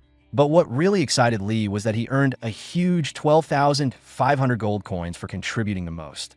While checking his shop, Li got a system notification saying that because he had more than 10,000 gold coins, his shop rank had gone up, unlocking more items to buy. Li realized this was how the system worked. To get rare items, he needed a higher rank shop. He decided to focus on buying skill-up items. Just then, Li's skill level for skill up jumped to level 3, and his basic swordsmanship improved too. Li thought back to when he had used a higher level sword skill without realizing it, but had passed out right after. Now, knowing he could buy that powerful skill for just 5,000 gold, Li felt it was an amazing deal for such strength. After finishing his shopping, Li spotted Yizil nearby and quickly handed her 1,200 gold coins. Yizil was surprised and asked why he gave her so much, but Li just smiled and said she deserved it. He reminded her how tough their battles against the kobolds and doppelgangers would have been without her. Li added that in a world where survival meant taking lives, it was because of Yizil's kindness and support that they could still trust and help each other. Hearing this, Yizil's eyes filled with tears, and she promised to get stronger to protect everyone. Right then, her healing skill leveled up. Li also gave Seong 200 gold coins, which confused Seong at first. Li told him to stop messing around and to keep up the good work. Li thought Seong was getting pretty capable and could be useful if he helped him grow stronger, but it was best not to make enemies of annoying people. Suddenly, a beam of light shone from Seong, who turned around with a cute, almost tearful expression, saying, "Anything you wish is my command." Li, seeing this, felt a burst of anger and was tempted to test his new level 3 basic sword skill on Seong right then and there. After a short while, everyone arrived on the 3rd floor and the new mission kicked off. The system announced that this mission was a siege battle, where they would face players from different regions for the first time. Their goal was to destroy the castle and take control of the altar located on the 3rd floor. They had 24 hours to complete it, but the system didn't say what would happen if they failed. Once the announcement ended, everyone received a return crystal, a special item that could only be used on the 3rd floor and only for a limited time. One player quickly asked if they had to fight and kill others, while another wondered what the return crystal was used for. As everyone took in the news, Li suddenly noticed something important. He quickly called out to Seong, reminding him about Seong's promise to do anything for Li. Li drew his sword, and Seong's face instantly showed fear. Moments later, Seong was sprinting uphill, muttering to himself that Li was being too intense and that he could have just talked to him instead. Seong thought Li could have reassured him that dying wouldn't be permanent. But Li already knew this from his guidebook. It said that if a player died on the 3rd floor, the return crystal would teleport them back to the start. Seong suddenly remembered that Li had promised him 100 gold coins if he went ahead to scout for the team. Feeling pumped, Seong stood in front of the big door and shouted that he was ready to smash everything on the 3rd floor. He started hitting the door with powerful punches, and the system notified him that the castle gate's durability was dropping little by little with each hit. After a final strong punch, the gate finally burst open. But just then, the system warned Seong that the gate would reset in 2 seconds, and sure enough, it snapped back to its full strength. Confident, Seong stepped inside, thinking no gate could hold him back. Looking around, he spotted 2 guards watching from the castle walls and about 10 people standing near the altar in the distance. He remembered Lee telling him not to kill anyone there or else the others would figure out the return crystal secret. But Seong thought the people in front of him were just weaklings afraid of him. He told himself he was going to crush them all. Before he could act, a sudden powerful strike hit Seong's face hard, making blood drip down, shocking him instantly. Seong lay on the ground, stunned and confused about what had just hit him. Looking up, he saw someone aiming a gun right at him, and in the next instant, he was dead. A short while later, Seong came back to the group and told them everything that happened. Lee was shocked to hear there was someone with a gun, and Seong added that the bullets were magical and caused serious pain. Lee thought the whole situation was insane. Guns weren't supposed to be available yet. Even Secheng, who was a soldier, didn't have one. But then Lee considered another possibility. Maybe the person had earned a legendary weapon as a reward from the second floor's Star Killer mission, which granted special gear to those who completed it. Lee was thinking the fight ahead would be really tough when Yziel suddenly grabbed his shoulders and told him not to worry. She had his back. Right then, the other players also spoke up, promising they were behind him too. Seeing their support made Lee smile, and he raised his voice to explain the plan they would follow. Later that night, inside the castle, a man was kneeling and on the verge of tears while a woman sat on him like he was a chair. The rest of the players stood frozen, too scared to move. Meanwhile, Lee stayed far from the castle, thinking about the great advantage his impeccable senses skill gave him. Using it, he spotted 2 guards on the castle walls near the gate. As Lee scanned the area, Seong walked past and shouted at the guards, greeting them like old foes. Yziel warned Lee that if Seong went back, the enemies might figure out the return crystal's power, but Lee said the enemies would only guess. It was more likely they'd think Seong alone had that ability. Suddenly, the 2 guards fired arrows at Seong. Seong was caught off guard since things were different from his first visit. Just then, Lee appeared and sliced all the arrows in half. He told Yziel that the enemies didn't fully understand how Seong could come back from death, so they now had a chance to strike. Lee jumped up on his Seong's shoulders and launched himself toward the guards.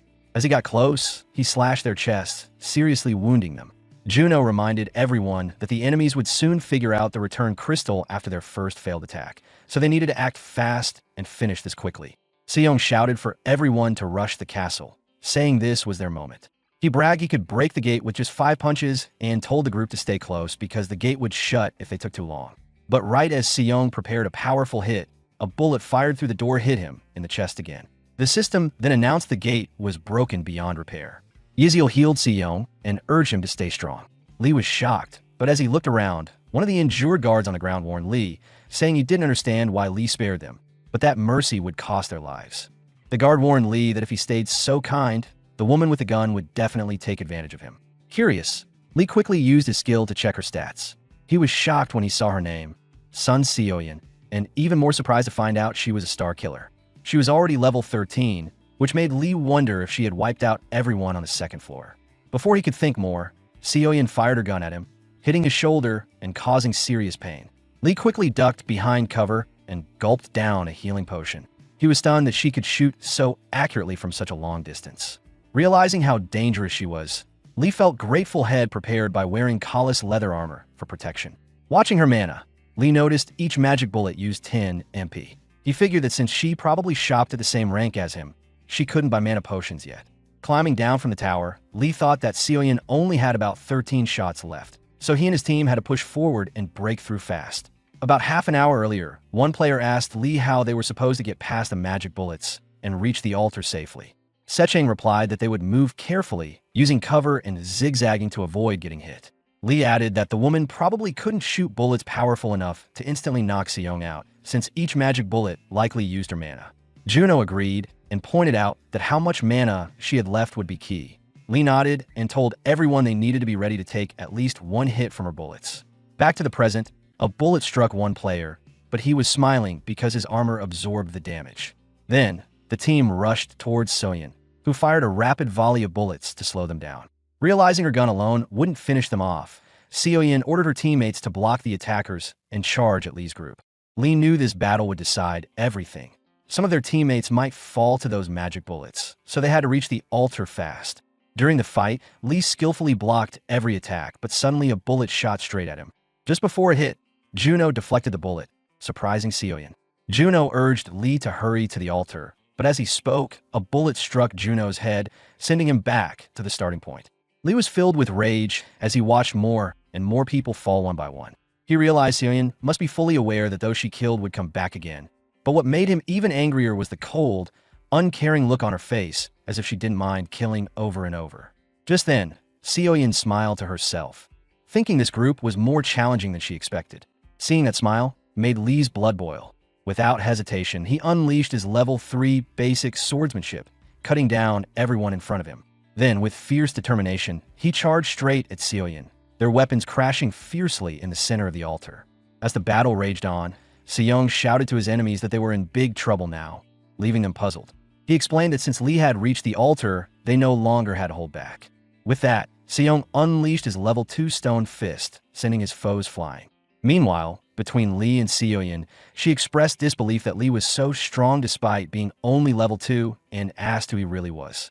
Lee quickly shifted the topic, pointing out how unusual it was for Seoyeon to already be level 13 so early in the game. Lee then stepped onto the altar, and the system notified him that he had occupied it, but 3 players needed to stand there to fully claim it.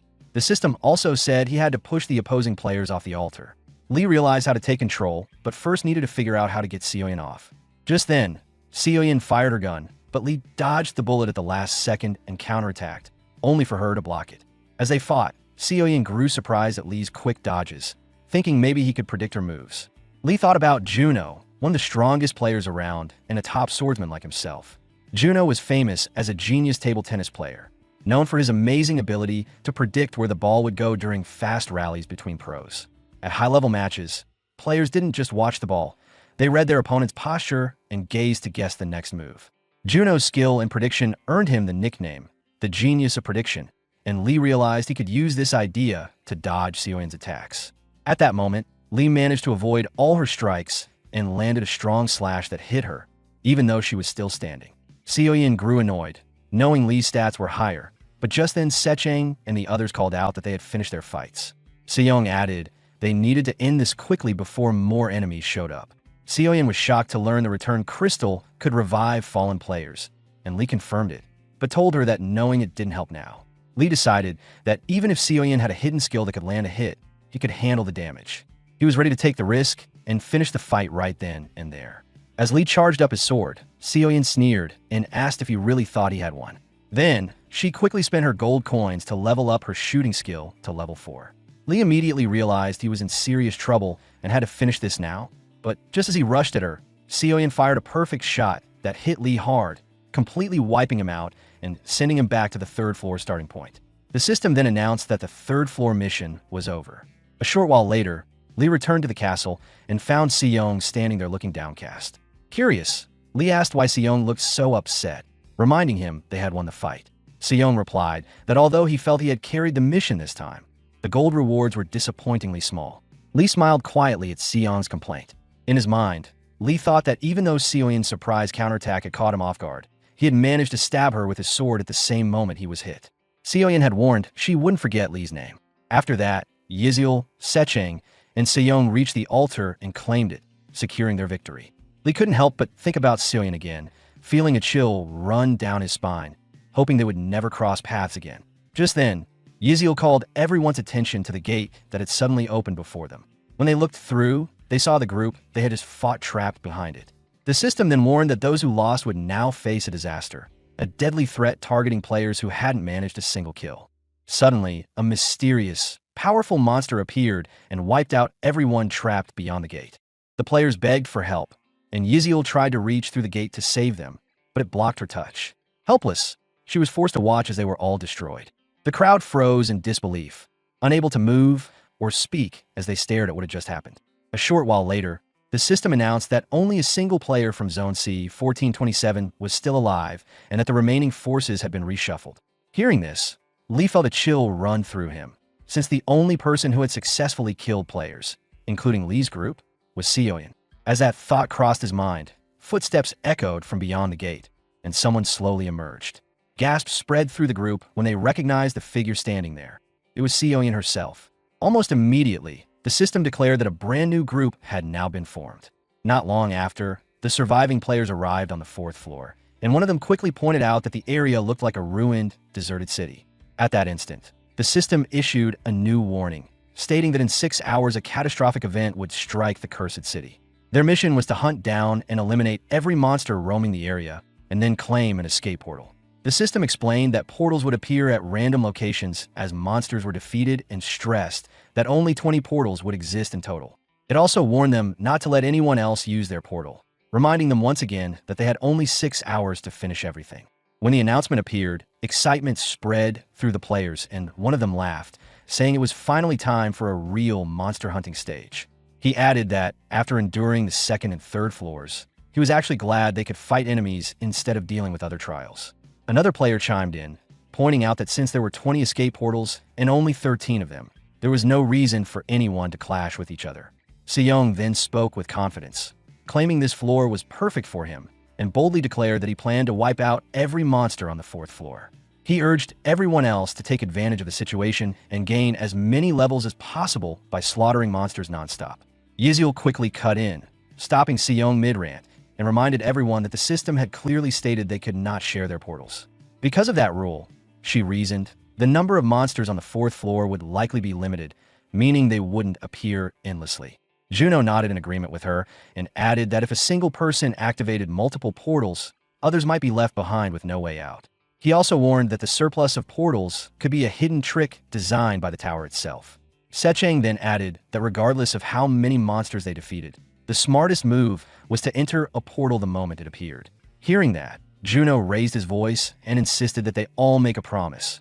Once anyone secured a portal, they would stop fighting immediately and escape the 4th floor without hesitation. After hearing Juno's words, everyone nodded in agreement, but Yizil suddenly noticed something odd about Seong's expression and asked him what was wrong with his face. Seong jumped at the question and quickly denied anything being wrong, insisting that he had always looked this way. Watching the group interact, Lee quietly reflected that after surviving so much together, they had finally learned how to work toward the same goal. For the first time, he felt like they truly functioned as a team, and he resolved to give everything he had. However, that calm thought vanished when he remembered one person who would never accept their plan, Seoyin. Right on cue, Seoyin stood with her arms folded and bluntly demanded to know why she should obey any of them. As she spoke, Seoyin warned them not to try commanding her, threatening to kill them all if they pushed her, and then turned her back and walked away. Behind her, the other players glared with anger, clearly fed up with her attitude, and Lee briefly wondered if it would be better to join forces and eliminate her. 12 hours earlier, Seong had mocked Seoyin, saying this place was no stage for her arrogance, and that without her gun she was nothing but worthless trash. Before anyone could react, she slammed her fist into his face, sending him crashing to the ground. The group froze in shock, stunned both by her sudden attack and by the raw strength she displayed. Standing over him, Seoyin coldly told Seong to stop acting like he had extra lives to waste, finishing her warning by calling him trash to his face. At that very moment, while Seoyin was still berating Seong, Lee stepped in and warned her that she was standing on their ground now and needed to stop causing trouble. As he moved closer to her, Lee reflected on how, back at the start, he had risked everything to eliminate a potential star killer named Junsung. What he never imagined was coming face to face with a true star killer, and worse, one who was deadly even without relying on a gun. While these thoughts raced through his mind, Seoyin calmly remarked that fate had brought them together once more. Lee responded by asking if she had anything important to say, adding that this was hardly the right moment for casual greetings. Before Lee could finish, a sharp sense of danger washed over him, radiating straight from Seoyin. Instinctively, he retreated several steps, and at that exact moment, the system window appeared, announcing that the star killer Seoyin had chosen Lee as her primary target. Staring at the message, Lee felt baffled, unsure of what such a designation truly meant. As he tried to understand, another system panel appeared, displaying a detailed guide, and the contents left him stunned. Meanwhile, Seoyin turned away from the group, her eyes burning with clear irritation and suppressed fury as she walked off. Not long after, Seong was seen locked in combat with an orc. When he finally struck the finishing blow, he strangely apologized to the creature for damaging its handsome face and jokingly told it to turn into his experience points. In its final moments, the confused orc seemed to wonder why another orc-like being was attacking it, before collapsing lifelessly to the ground. The instant the orc collapsed, a glowing portal appeared beside its body, leaving Seong wide-eyed with shock since he had barely defeated a handful of monsters. While he stood there debating what he should do next, Lee suddenly appeared right in front of him, making Seong jump in surprise. Nervously, Seong asked what Lee was doing there, but Lee instead questioned why Seong looked so shaken and whether he had done something suspicious to react that way. Seong at that time was laughing in a panicked manner and tried to deny the situation. He claimed that it was not what Lee thought and added that he had only assumed Lee had already opened a portal. Lee, however, did not believe a single word that Seong was saying and instead concluded that Seong had opened a portal. Seong, on hearing that, thought to himself that Lee was a hateful brat who was also quick-witted. In that moment, as he was thinking about that, Lee cut through his nonsense and immediately kicked Seong into the portal. Lee at that time, after having sent Seong through the portal, told himself that he knew Seong was up to no good. At that moment, Lee thought to himself that he had now taken care of one problem, but there was still another problem. That problem was none other than Seoyin. Lee at that time then remembered what the guide had shown him. The guide had notified Seoyin that the traits of a Star Killer would be completely unlocked when the Day of the Blood arrived. On the Day of the Blood, if Lee was to be killed by the Star Killer would obtain a very good reward. Because of that, the system had advised Lee to level up as much as he could in preparation for the Day of the Blood. Lee at that time, on remembering what the system had told him, thought to himself that he did not know when the Day of the Blood would take place. However, there was a high chance that it would be advantageous for the Star Killer and numerous people would definitely die. Because of that, he needed to do something about it before the Day of the Blood was about to arrive. In that moment, as Lee was thinking about that, a level 10 orc appeared before him. As the orc was about to attack, Lee delivered a powerful slash that killed it immediately. And upon doing so, he thought to himself that he needed to become as strong as possible before the Day of the Blood. After killing the orc, Lee noticed that no portal had opened, and he realized that even if he could kill all the monsters on the floor and had enough time, it would still be impossible since not everyone had escaped yet. Lee also remained wary of Seoyin, who was somewhere killing monsters, and he began to consider how he should approach the situation carefully. As Lee continued walking around in search of monsters, he soon caught the scent of a rotten stench and wondered where it was coming from. At that moment, the system appeared and informed him that while orcs naturally had a stench, those that left behind a portal would smell far worse than the others. Hearing this, Lee felt relieved as he realized he had finally found an orc that would leave behind a portal.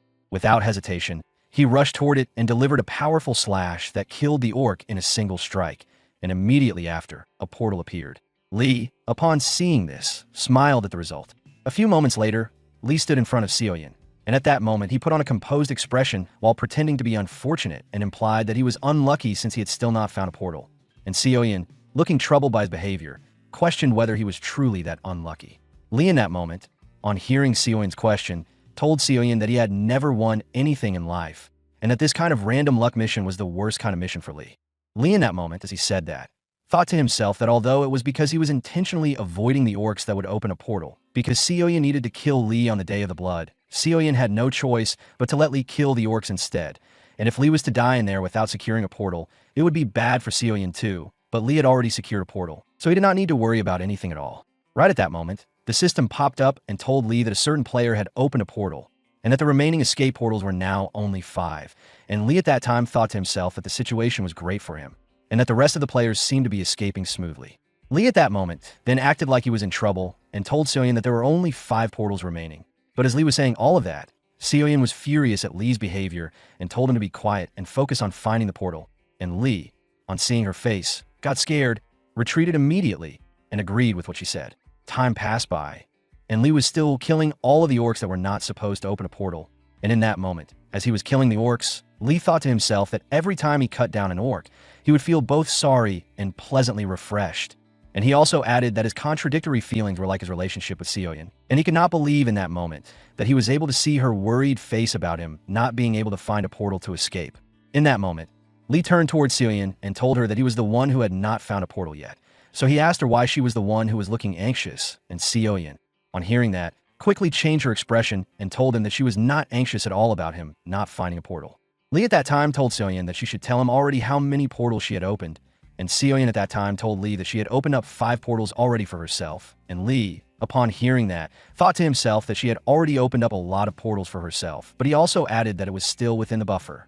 Seoyin had 5 portals of her own, and Lee had 1 already, and Lee thought to himself that if he assumed that the remaining 11 people had each opened 1 portal, that would mean that there was still a total of 3 portals left. So Lee at that moment thought that maybe the only ones left on the 4th floor were just the 2 of them now.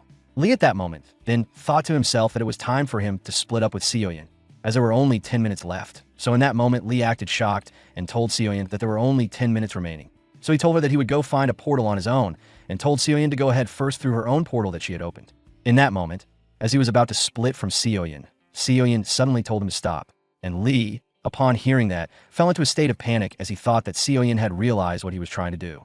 Lee at that moment asked Seoyeon if she had any more business with him and reminded her at the same time that there were less than 10 minutes left. So he advised her to go to the portal to escape, but in that moment Seoyeon said something to Lee in a low tone, and Lee was not able to hear what she was saying.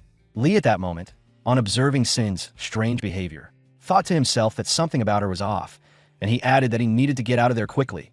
But in that moment Seoyeon suddenly ran up towards him, and Lee at that time drew his sword as he thought that she was about to attack him. But instead Seoyeon grabbed onto his clothes and shyly admitted that she had forgotten the locations of the portal she had opened. And Lee, upon hearing that, was surprised by what she had said and realized in that moment that Seoyeon had no sense of direction. Moments later, Lee escaped through the portal and managed to regroup with his team. And in that moment Seoyeon came running towards Lee with a happy expression and told him that he had finally arrived. But as Seoyeon was about to hug him, Lee delivered a powerful punch straight to his face, sending him flying backwards. After landing that punch, Lee told himself that Seoyeon had startled him, and he also thought that his mission was not yet complete upon seeing him. Seoyeon then approached Lee and remarked that, thinking about it, Seoyeon resembled an orc, and Lee, upon hearing that, told her that she did not need to say that out loud. In that moment, Yizil came over and told Seoyeon that she had made it back safely, while Juno expressed his relief and added that even though Seoyeon had been their enemy in the past, she was now their teammate, and Juno further said that he looked forward to working with her from then on, and as he said that, he extended his hand for a handshake, but Seoyeon turned her back on him and told him that he was being very noisy.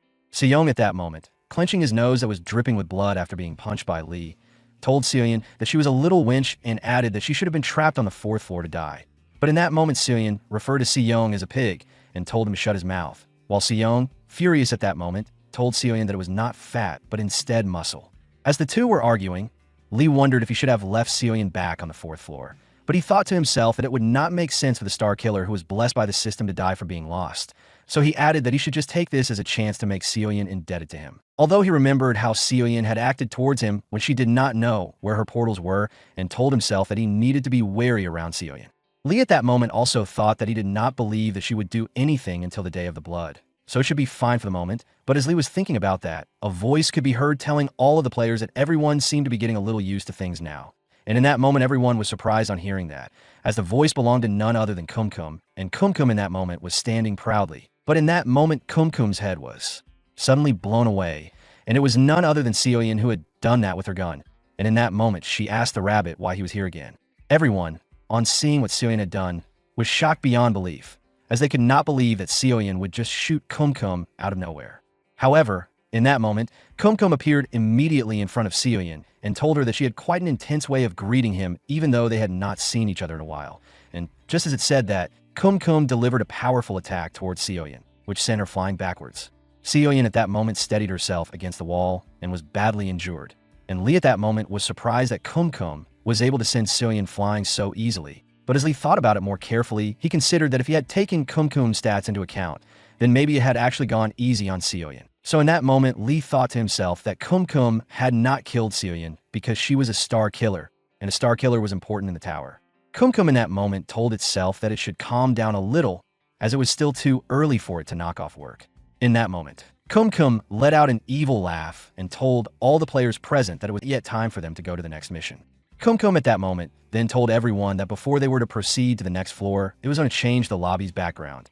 And as a change of background, Lee was surprised to see that Kumkum had transformed the lobby into a library. Kumkum at that moment then told everyone that from then on, all of them were to choose one book each. And with an evil smile, Kumkum told the players that the book would either be a useful one that would help them survive or a useless one that would get them killed, and that it all depended on their decision. So they were to make sure to choose their books carefully. Seoyeon at that moment shouted that he would not let a mere book decide his fate, while Juno, on the other hand, was thinking about whether he would become stronger if he were to find a sword technique manual. Kumkum at that moment then added that they were not allowed to reveal the contents of the book to anyone else, and that all the books there would disappear once the 5th mission started.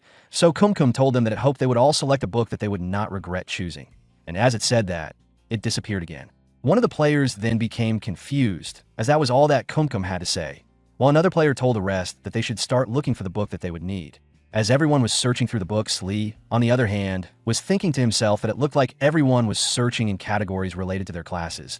And Lee guessed that it was to be expected, as it would just be a waste of time to look for something else in this situation. But in that moment, as he was thinking about that, the guidebook popped up and told Lee to choose the book called SSS Rank Returner's Monopoly of Connections that was present in the novel section.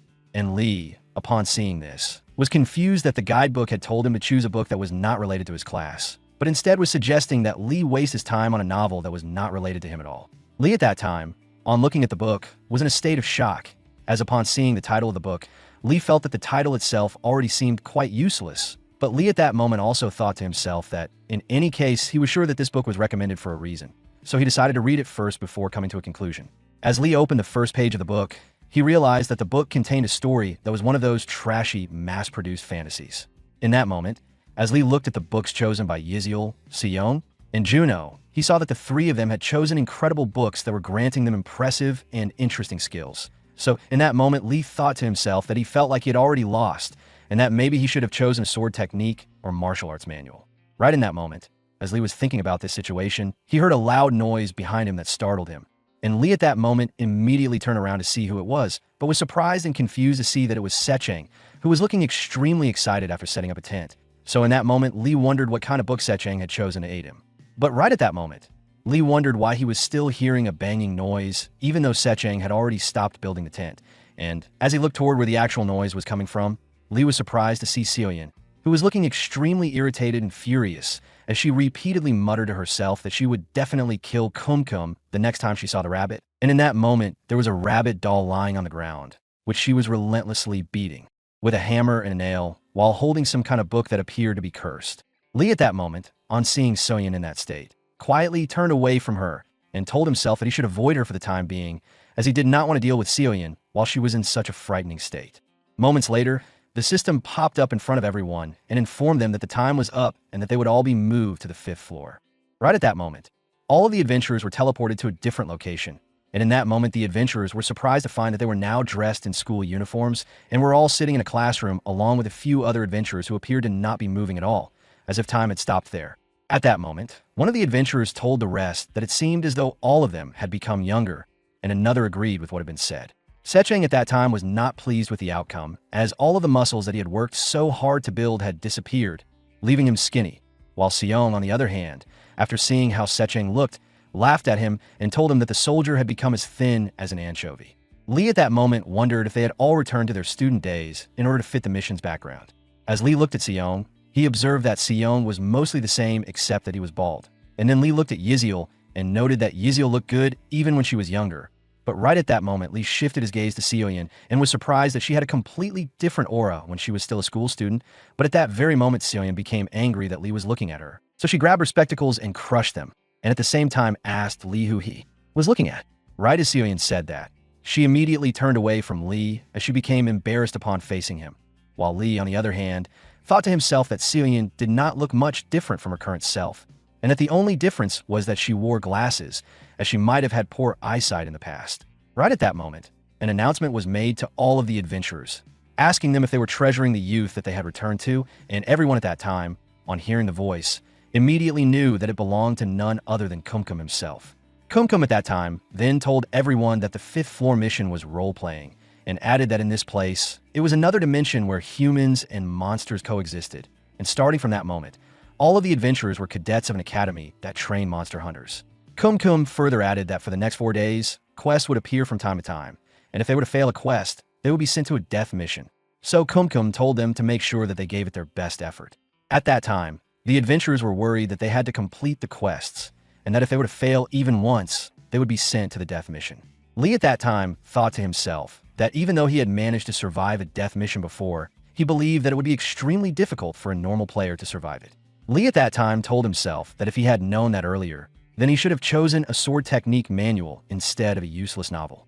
Kumkum at that moment then told everyone that it was time to give them the memories needed for the roleplay. And at that very moment, a multitude of unknown white particles came and entered each and every adventurer. The system at that time then informed everyone that the given memories were now in place. Lee at that time thought to himself that what had happened to him and everyone else was quite fascinating, as it felt like he now had two different sets of memories coexisting in his mind. And Lee added that the new memories he had received were the same as the content that he had read in the SSS rank returner's Monopoly of Connections. Kumkum at that time then told everyone that after the class ended, the quest would begin, so Kumkum told them to enjoy the present as much as they could. Right at that moment, time unfroze, and the people who had been frozen in place were now able to move again, and the teacher at that time began speaking and started giving his explanation to the students. Juno at that time then whispered to Lee and told him that it looked like the people who had been stopped in time were moving again, while Lee, on the other hand, thought to himself that if they were inside a novel, then he and the rest of the adventurers were merely extras, and he added that the person sitting in front of him would be the protagonist of the novel, whose name was Oyunam, who was also a returner who knew the future. And thanks to the information that Yunam possessed, he was able to monopolize numerous connections with people and places and eventually became the strongest. Right at that moment, the teacher spoke and asked the students if anyone wanted to try answering the question he had. And the teacher added that if any of them were to answer correctly, he would reward them with store points. Lee at that moment then thought to himself that the question was at a level that normal students would never be able to answer, and that originally it was supposed to be answered by Yunam. But in that moment, as Yunam was about to respond, Lee interrupted him and answered the question himself, stating that the answer and the material in question was known as action. Lee then continued and told the teacher that currently Professor Brown's team from Columbia University was conducting research on it, and everyone at that time was surprised to hear that it was Lee who had answered the question. The teacher at that time was impressed, as he had not expected there to be a genius like Lee in the class. The system at that moment then informed Lee that he had obtained store points for answering the question that the teacher had asked, and Lee at that moment smiled as he finally understood why the guide had recommended the novel to him, as all those books about sword techniques and martial arts were not needed for situations like this. And Lee at that time smiled menacingly as he thought to himself that all those connections that Yunam was supposed to obtain would now be taken by him instead. Moments later, they were walking outside of the academy, and Seong at that time, while walking closely beside Lee, asked him how he had been able to answer the question that the teacher had asked, and Lee at that moment told Seong that it was written in the memories that had been given to him. Although Lee at that moment thought to himself that what he was saying was clearly a lie, but he could not reveal the truth to them. Seong at that time, impressed, told Lee that maybe he had inherited a good character, but Lee told Seong to go and ask the tower itself if he was jealous of him. Yeziel at that time then interrupted their conversation and asked Lee if he knew when the quest would begin. Lee at that moment thought to himself that based on what he had seen in the novel, it should start around that time. Right at that moment, as Lee was thinking about it, the system popped up in front of everyone and informed them that a quest had appeared, and that their mission was to clear the dungeon that had appeared beside the B-37 building of the Academy, and that their time limit to complete the quest was 60 minutes. And if they were to fail, they would have to participate in the death mission. Lee at that time thought to himself that the item that would drop from the boss monster of the dungeon was extremely important and would play a huge role in the future, and originally Oyunam was supposed to obtain that item. But Lee at that moment told himself that there was no way he would simply stand by and let the main character take it. So in that moment, Lee told everyone that they should hurry and complete the mission, and everyone agreed and began running towards the dungeon. Moments later, the system popped up and informed all the adventurers that they had entered the Orc Den dungeon, and Oyunam, who was already inside the dungeon, was surprised to see that Lee and the rest had also arrived there. So he asked them how they had known about the place and how they had managed to enter the dungeon. But Lee at that moment quickly ran past Yunam and, with a single slash, defeated the orc monster that stood in front of him. And Lee at that moment addressed Yunam and told him that he was not the only one capable of finding the place. And Yunam at that moment was surprised by what Lee had said. After a few moments, all of the players were fighting against the monsters, and Yunam at that time, while observing them as they fought, thought to himself that the situation was strange, and he did not understand how the people there had been able to find the place, but he had never realized that the cadets in his class were this strong, especially Lee and Seoyin, who were on a completely different level. Yunam at that time then told himself that there was no way he would forget people who were this strong, and he added that at this rate, they might end up taking what was supposed to be his right from under his nose. In that moment, Yunam summoned a spear, and right at that moment he launched it towards the monsters, killing several of the orcs with a single attack, and Lee and Seoyin at that moment were surprised to see Yunam's power. Seong at that moment asked the rest what kind of weapon Yunam was using, and Yziel added that the weapon was incredibly powerful, while Lee at that moment thought to himself that it was as expected of a protagonist, and added that seeing the protagonist in real life made it clear that Yunam was far more overpowered than he had originally thought. And Lee at that moment knew that Yunam would not simply hand over the dungeon rewards so easily, so he told himself that they would see who would be the one to obtain and win the reward of the dungeon. The system at that time then informed the players that the remaining time left was 48 minutes and 20 seconds, and that the remaining number of monsters was 72 out of 100. Lee at that moment then thought to himself that with the momentum they currently had, they would be able to clear the quest without any issues. But Lee also added that if they wanted to obtain the dungeon reward, they would need to kill the most orcs in order to gain the right to challenge the boss monster. Lee at that moment then thought to himself that the current Yunam was definitely stronger than him at the moment. However, Lee added that he was an expert when it came to finding monsters, and Lee at that time started running forward to attack the remaining monsters. But Seoyin at that moment was irritated as she watched Lee getting ahead, and in that moment Seoyin thought to herself that she might have lost to Lee's petty tricks before, but she added that it would not be the same this time around. At that moment, Lee began rapidly killing all of the monsters present in the vicinity, and Seoyin and Yunam joined in the fight and started obliterating the monsters as well. The rest of the players at that time, while observing the three fighting the monsters, remarked that the three of them were incredible, and as they continued watching the battle, Yiziel spoke up as she noticed that Lee seemed a bit more desperate than usual, while Juno at that moment, with tears in his eyes as he looked at Lee, told Yiziel that Lee was showing them that noble heart of his that did not want to see the rest of the players being sent to the death mission. But Lee at that moment was not thinking about that at all, as he was actually focused on obtaining the dungeon reward. The rest of the players at that time also began to grow teary-eyed, as they believed that Lee was working hard for their sake so that they would not be sent to the death mission, and Juno at that time told the others that Lee was going this far for them, the very ones who had previously voted him into the death mission so that they themselves could survive, so Juno added that he would fully embrace Lee's intentions. In that moment, all of the players were filled with motivation, and Juno at that time told the rest that they would work even harder from then on for Lee's sake, and everyone agreed with what Juno had said, while Lee, on the other hand, upon hearing all of that, was confused about what the rest of the players were doing. Moments later, the system then announced that all the orc monsters had been exterminated and that the boss room had appeared, and all of the players at that time were now standing in front of the boss monster's chamber. The system at that time then informed everyone that the person who had obtained the right to challenge the boss monster was Yunam, and Lee at that moment was surprised to hear the announcement, and in that moment Lee thought to himself that he had done his best, but it was still not enough to surpass Yunam. So Lee at that moment began to wonder what he should do and whether he should simply give up like this. Lee at that moment then thought to himself that at this rate things were not going to work out the way he had planned. So Lee told himself that he was not going to give up that easily, and in that moment he called out to Yunam and told him to give him the rights to challenge the boss monster. And Yunam at that moment was surprised that Lee would say something like that, so he asked Lee what he was suddenly talking about. But Lee at that moment told Yunam that if he wanted to know the way to end the chains of regression, then he should listen, and Yunam at that moment was shocked to hear Lee say that. Yunam at that time then pointed his spear towards Lee and asked him who he really was. But Lee at that moment told Yunam to put his spear away first. Yet Yunam refused and once again demanded that Lee answer how he knew that Yunam was a regressor. Lee at that moment told Yunam that it did not matter how he knew, and instead asked Yunam whether he did not want to see the winter that had occurred when he was 32 years old. And Yunam at that time was visibly shaken upon hearing that. In the past, a man had told Yunam that the starting point of his regression was during November when he was 17 years old.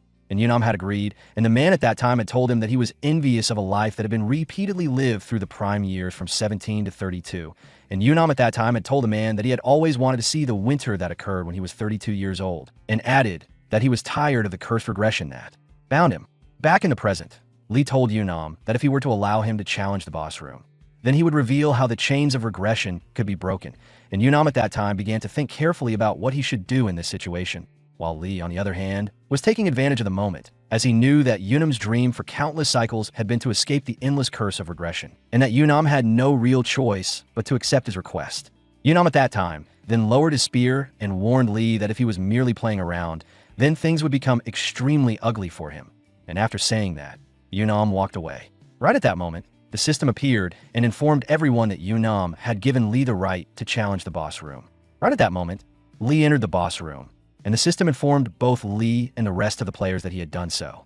Lee at that moment thought to himself that he had somehow managed to enter the boss room and was now standing face to face with the boss monster. But as Lee looked at the monster, he was taken aback, as the boss standing before him looked incredibly difficult to defeat, and Lee at that moment began to feel a slight sense of fear. Lee at that moment then told himself that he needed to remain calm, and added that since he was inside a novel, he did not have clear information about the boss monster's level or guidance from the system. But he reassured himself that he already knew how to defeat it. Lee at that moment then thought to himself that the first strategy he needed to use was to activate one of his skills called Impeccable Senses, and right as he activated it, the monster used one of its own skills called Orc's Warrior Roar, which when activated, caused most opponents facing it to lose their will to fight due to the overwhelming sound. But Lee, having activated impeccable senses, not only enhanced his perception, but also allowed him to completely block out the effects of the roar. And at that moment, Lee opened his eyes and declared that a mind attack based on sound would not work on someone like him. And immediately after that, Lee charged straight towards the monster. Lee at that time then moved on to his second strategy to deal with the orc boss monster. And in that moment, Lee thought to himself that although the boss monster's upper body was as hard as steel, its lower body was significantly weaker in comparison. And right at that moment, as the boss monster attempted to attack him, Lee swiftly dodged the strike and unleashed a rapid barrage of attacks aimed at the monster's lower body, targeting all of its vital points. And within seconds, the boss monster was no longer able to stand on its feet and collapsed on the ground, unable to move. And upon achieving that, Lee immediately lunged towards the boss monster and declared that the reward for defeating it would belong to him from that moment onward. Seconds later, the system announced that the orc warrior had dropped an item and that Lee had successfully completed the boss room. Moments later, all of the players had returned to the academy after finishing the quest, and Lee and Seong could be seen playing a game of rock, paper, scissors while betting with the gold coins they had earned. Seong at that time was becoming increasingly furious, as he had just lost to Lee once again, marking his 11th consecutive loss. So Seong asked Lee whether he was cheating, but Lee, on the other hand, told Seong that it was impossible to cheat in a game like that, and added that Seong should stop being unreasonable and simply hand over the gold coins they had wagered. Seong at that time, although filled with regret, had no choice but to accept what Lee had said, while Juno, on the other hand, told Lee that he was incredible, as he was even skilled at a game like rock, paper, scissors. Lee at that time then thought to himself that there were only two mythical items that appeared in the novel, one of which was called Gungnir, which was Oh Yunam's weapon, an overpowered item that would always strike the target it was aimed at, and the other item was the Ring of Nick, which Lee was currently wearing. The ring was of mythical grade and possessed the ability to greatly increase the user's luck, and it was an item that could not be shared with others. Lee at that moment, while looking at the ring he was wearing, thought to himself that although its ability seemed simple, it was still an overpowered item that was just as valuable as Gungnir. And Lee added that this item would serve as a very reliable safeguard during the many turning points to come. Lee then thought to himself that Yunam would have to continue progressing without the ring, but Lee intended to provide Yunam with the information he would need, as there was only one thing that Yunam truly desired in the novel. As Lee was thinking about that, Seoyin approached with an angry expression, interrupted him, and told Lee to play the game against her next. Seoyin at that time then thought to herself that the game was not purely based on luck, but also involved a clash of agility. And since she had close to 50 agility stats, she was confident that she would be able to defeat Lee.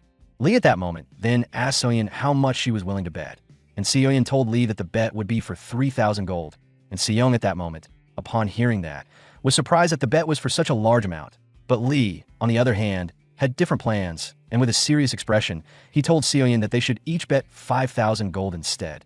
And after a few moments, Seoyin was left staring at the ground in disappointment, as she had just lost to Lee in the game and had also lost 5,000 gold at the same time. The next day, all of the students were standing in a line outside the academy, and Lee at that moment thought to himself that the time had finally come, the cliché scene that often appeared in novels like this, the evaluation of strength through striking a measuring device. The teacher at that time then told the students that they were to use their own weapons to attack the crystal placed in front of them, and by doing so, their magical power would be displayed in numerical values. The teacher then added that these points would be used when forming their dungeon practice groups 2 days later. Juno at that time told everyone that this was great, as he was curious about how strong the cadets there actually were. Right at that moment, one of the cadets was called forward to strike the crystal, and upon doing so, he received a score of 43 points, and most of the cadets at that time were impressed with the result and praised him for achieving such a score. Juno at that time told Lee that, judging from the reactions of the other cadets, that number seemed to be quite high, and Lee added that based on the injected memories, he remembered that cadet as someone who was fairly strong. The teacher at that moment then called out the next cadet for the test, and it was Juno's turn. Juno, with a confident attitude, stepped forward and delivered a powerful attack, which earned him a total of 69 points, and the rest of the cadets were surprised to see such a high score, as they had not realized that Juno was that strong. And Juno at that time, upon hearing himself being praised, confidently remarked that he had expected himself to be quite strong. Right as Juno had finished with his assessment, Seong stepped in and told Juno to move aside, as it was now his turn. And Seong added that when it came to punching machines, he was the best at it. And right at that moment, Seong delivered a powerful strike towards the crystal, which resulted in a total score of 75 points, and the cadets at that time were even more impressed with Seong, as he had achieved such a high score without using any weapons, relying only on his bare hands. But at that very moment, as Seong was still taking in the compliments from the other students, a bullet suddenly flew past him and struck the crystal, producing a score of 98 points, and the attack came from none other than Seoyin herself, and the cadets at that time did not know how to react anymore, as they already could not believe that a score as high as 98 was possible. And on top of that, Seoyin had infused mana into her gun before firing at the crystal, something they did not even know could be done. Lee at that time, while observing the reactions of the cadets, thought to himself that he felt proud seeing that his teammates were much stronger than the Academy's cadets. But right at that moment, just as Seoyin had finished, another attack landed, achieving a score of 115 points, and it was none other than Yunam. And Lee at that time, upon seeing that, realized that while his teammates were stronger than most of the Academy cadets, they were still below the level of the protagonist. And in that moment, all of the cadets began praising Yunam for achieving such an overwhelming score. Moments later, the students had finished the assessment, and as they were having lunch, Seong, with his mouth full of food, asked Lee why he had not tried to get a better result in the assessment. And Lee at that time told Seong that there was no point in doing so, as they would not receive any rewards from it. Yiziel at that moment addressed Seong and told him that it was impressive that his speech was still quite clear even while talking with food in his mouth, while Juno, upon hearing what Lee had said, told him that he was starting to see him in a new light.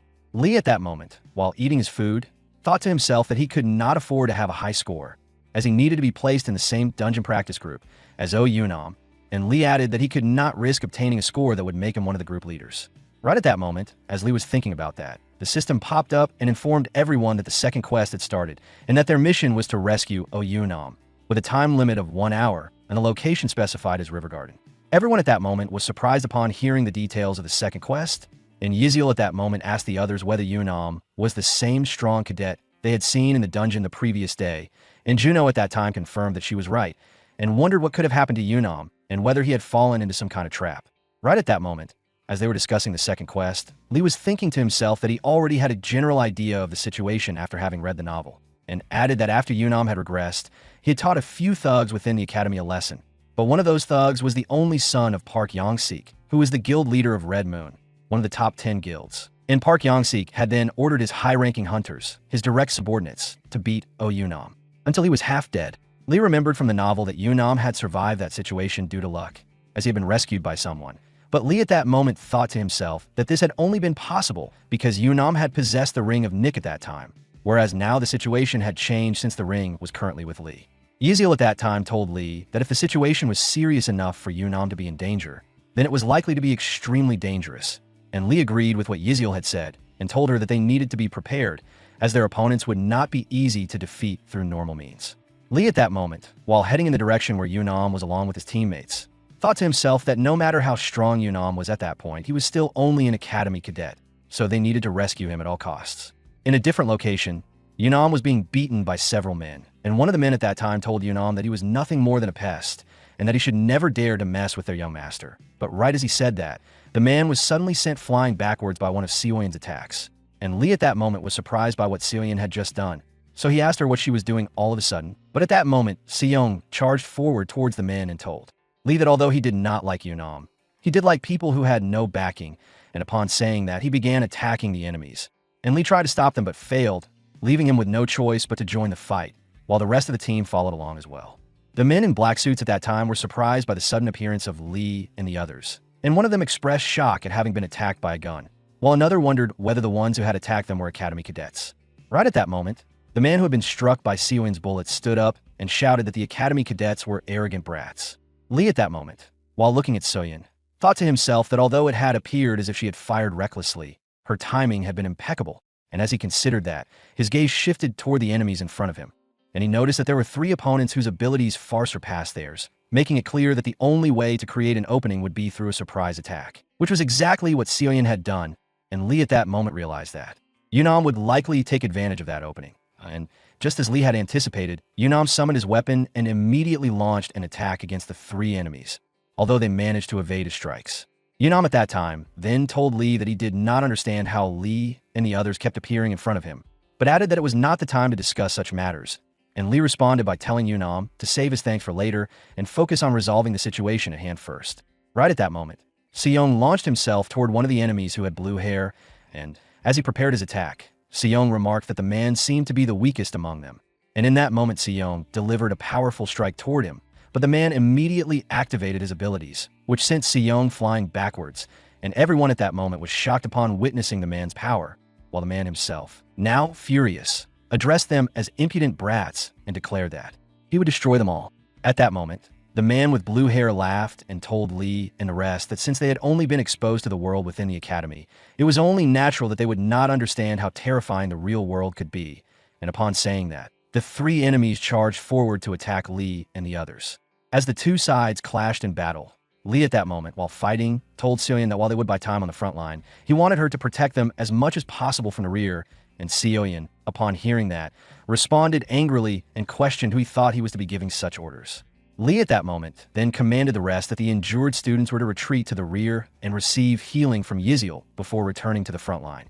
And as Yziel began healing those who were wounded, Yunam was surprised to find that all his injuries had been completely restored, as he had not expected there to be a cadet capable of such advanced healing abilities. Lee, while continuing to fight one of the men, told the rest of the team that although the enemies were incredibly strong, there was no way they would be given a quest that could not be cleared, and he added that it was time for them to make use of the skills they had obtained from books. Yunam swung his sword and clashed against one of the men. Seong clenched his fists and unleashed his skill, known as the first punch of the Fist King, against an opponent, while Sechang, on the other hand, was seen frantically building a tent while panicking over what to do in the situation. The man with blue hair wondered what they meant by quest books and remarked that if they had time to spout such nonsense, then they must be underestimating the three of them. And at that moment, Lee noticed something as the blue-haired man raised his weapon, with the other two doing the same in preparation for another attack. A sudden spark of light appeared in the distance, followed by a massive explosion that filled the area with smoke. And as the smoke cleared, Lee and the others were still standing, though injured, with Lee panting heavily as he acknowledged that the enemies were indeed powerful. And recalling their past struggles, he thought that after overcoming previous missions together, they had become a united team that would not be easily defeated. But as he looked at the three men in front of them, he realized that the coordination and experience the three enemies possessed as a unit were on an entirely different level compared to his team. Lee, thinking about what to do next, noted that although the three men fought in a tightly coordinated formation, if they could somehow defeat even one of them, the formation would collapse. But he also admitted that he could not see any clear opportunity to achieve that, and he described the situation as if he were facing an iron door with no visible opening.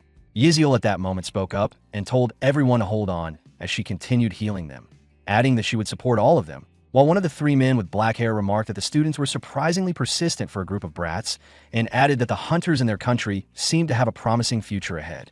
The silver-haired man added that this was not the time to relax, and warned that if things continued like this, the situation could become dangerous for them as well, while the blue-haired man, looking enraged with red eyes burning with fury, leapt into the air and complained that this had become a complete nuisance, and then charged straight toward Yziel, declaring that he would start with her, and Yziel was caught off guard, while Lee immediately called out to her, and at that very moment, Yunam raised his weapon and hurled it toward the blue-haired man while telling him to stop, and the attack struck him, leaving the man shocked that it had connected as he had believed he had dodged it, and the blue-haired man landed on the ground and cursed at Yunam, while the black-haired man told him not to act rashly.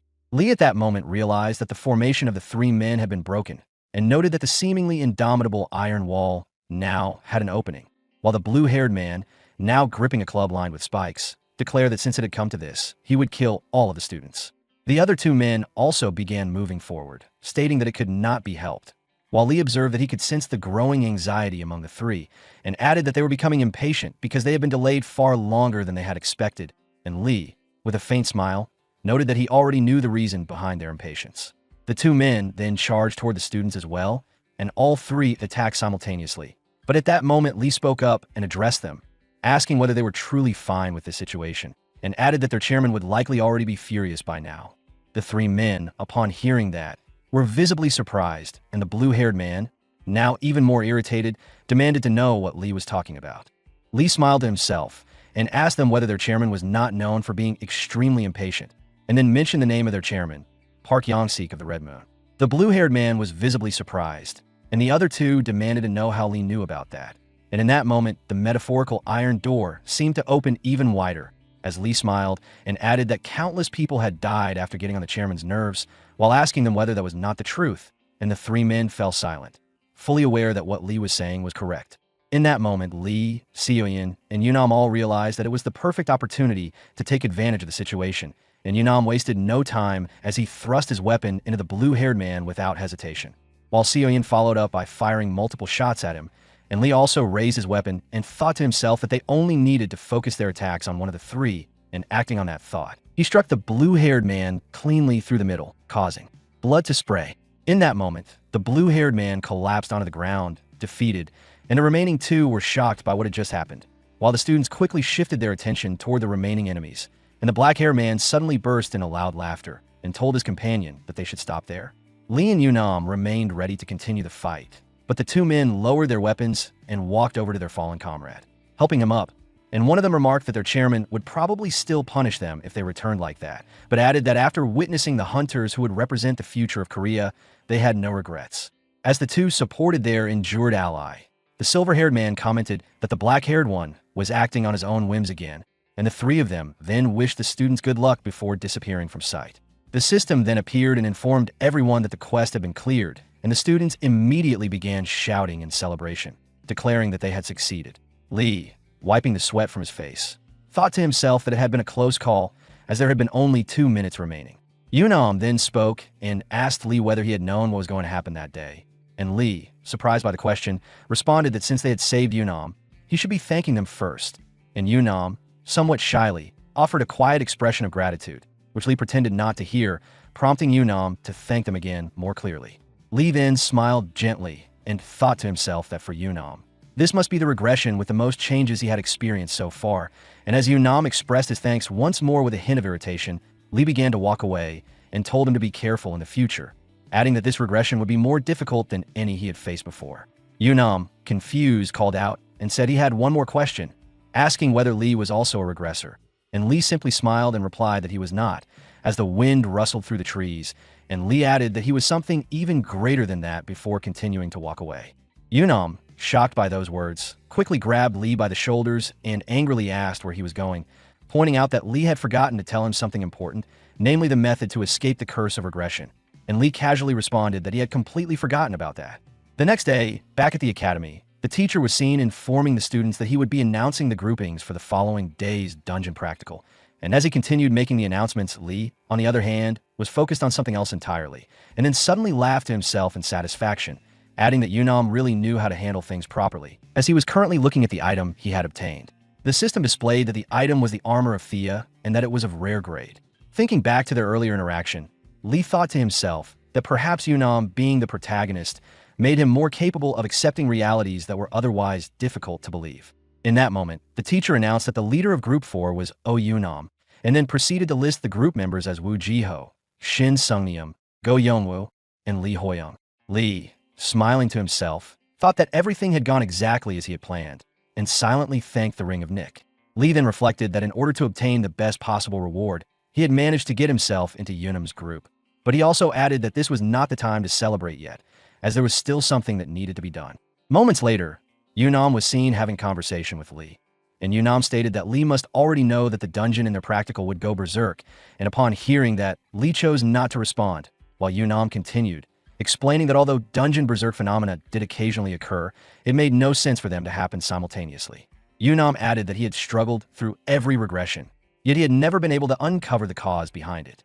Yunam then looked at Lee seriously and told him that he hoped Lee would share any information he might have, adding that if Lee's existence was truly something greater than a regressor, then he must know something, yet Lee still remained silent.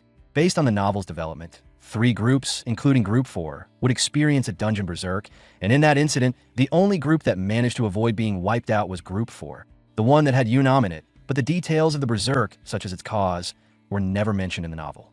Lee at that moment finally spoke up and apologized to Yunam, but added that not even he knew everything. Yunam then grabbed Lee by the collar and shouted that even if what was supposed to happen would still happen, Lee should at least try to do something, and Lee, raising his voice as well, insisted that he truly did not know anything, while thinking to himself that the author had never given any hints throughout the novel and had ended that part vaguely, leaving him with no answers to rely on. As the two continued shouting, Seoyin, who happened to be nearby, heard their voices and approached, and in that moment she suddenly appeared from around the corner and asked what the two of them were doing, and the scene took on an oddly romantic atmosphere, with a bright pink background as the two men were grabbing each other by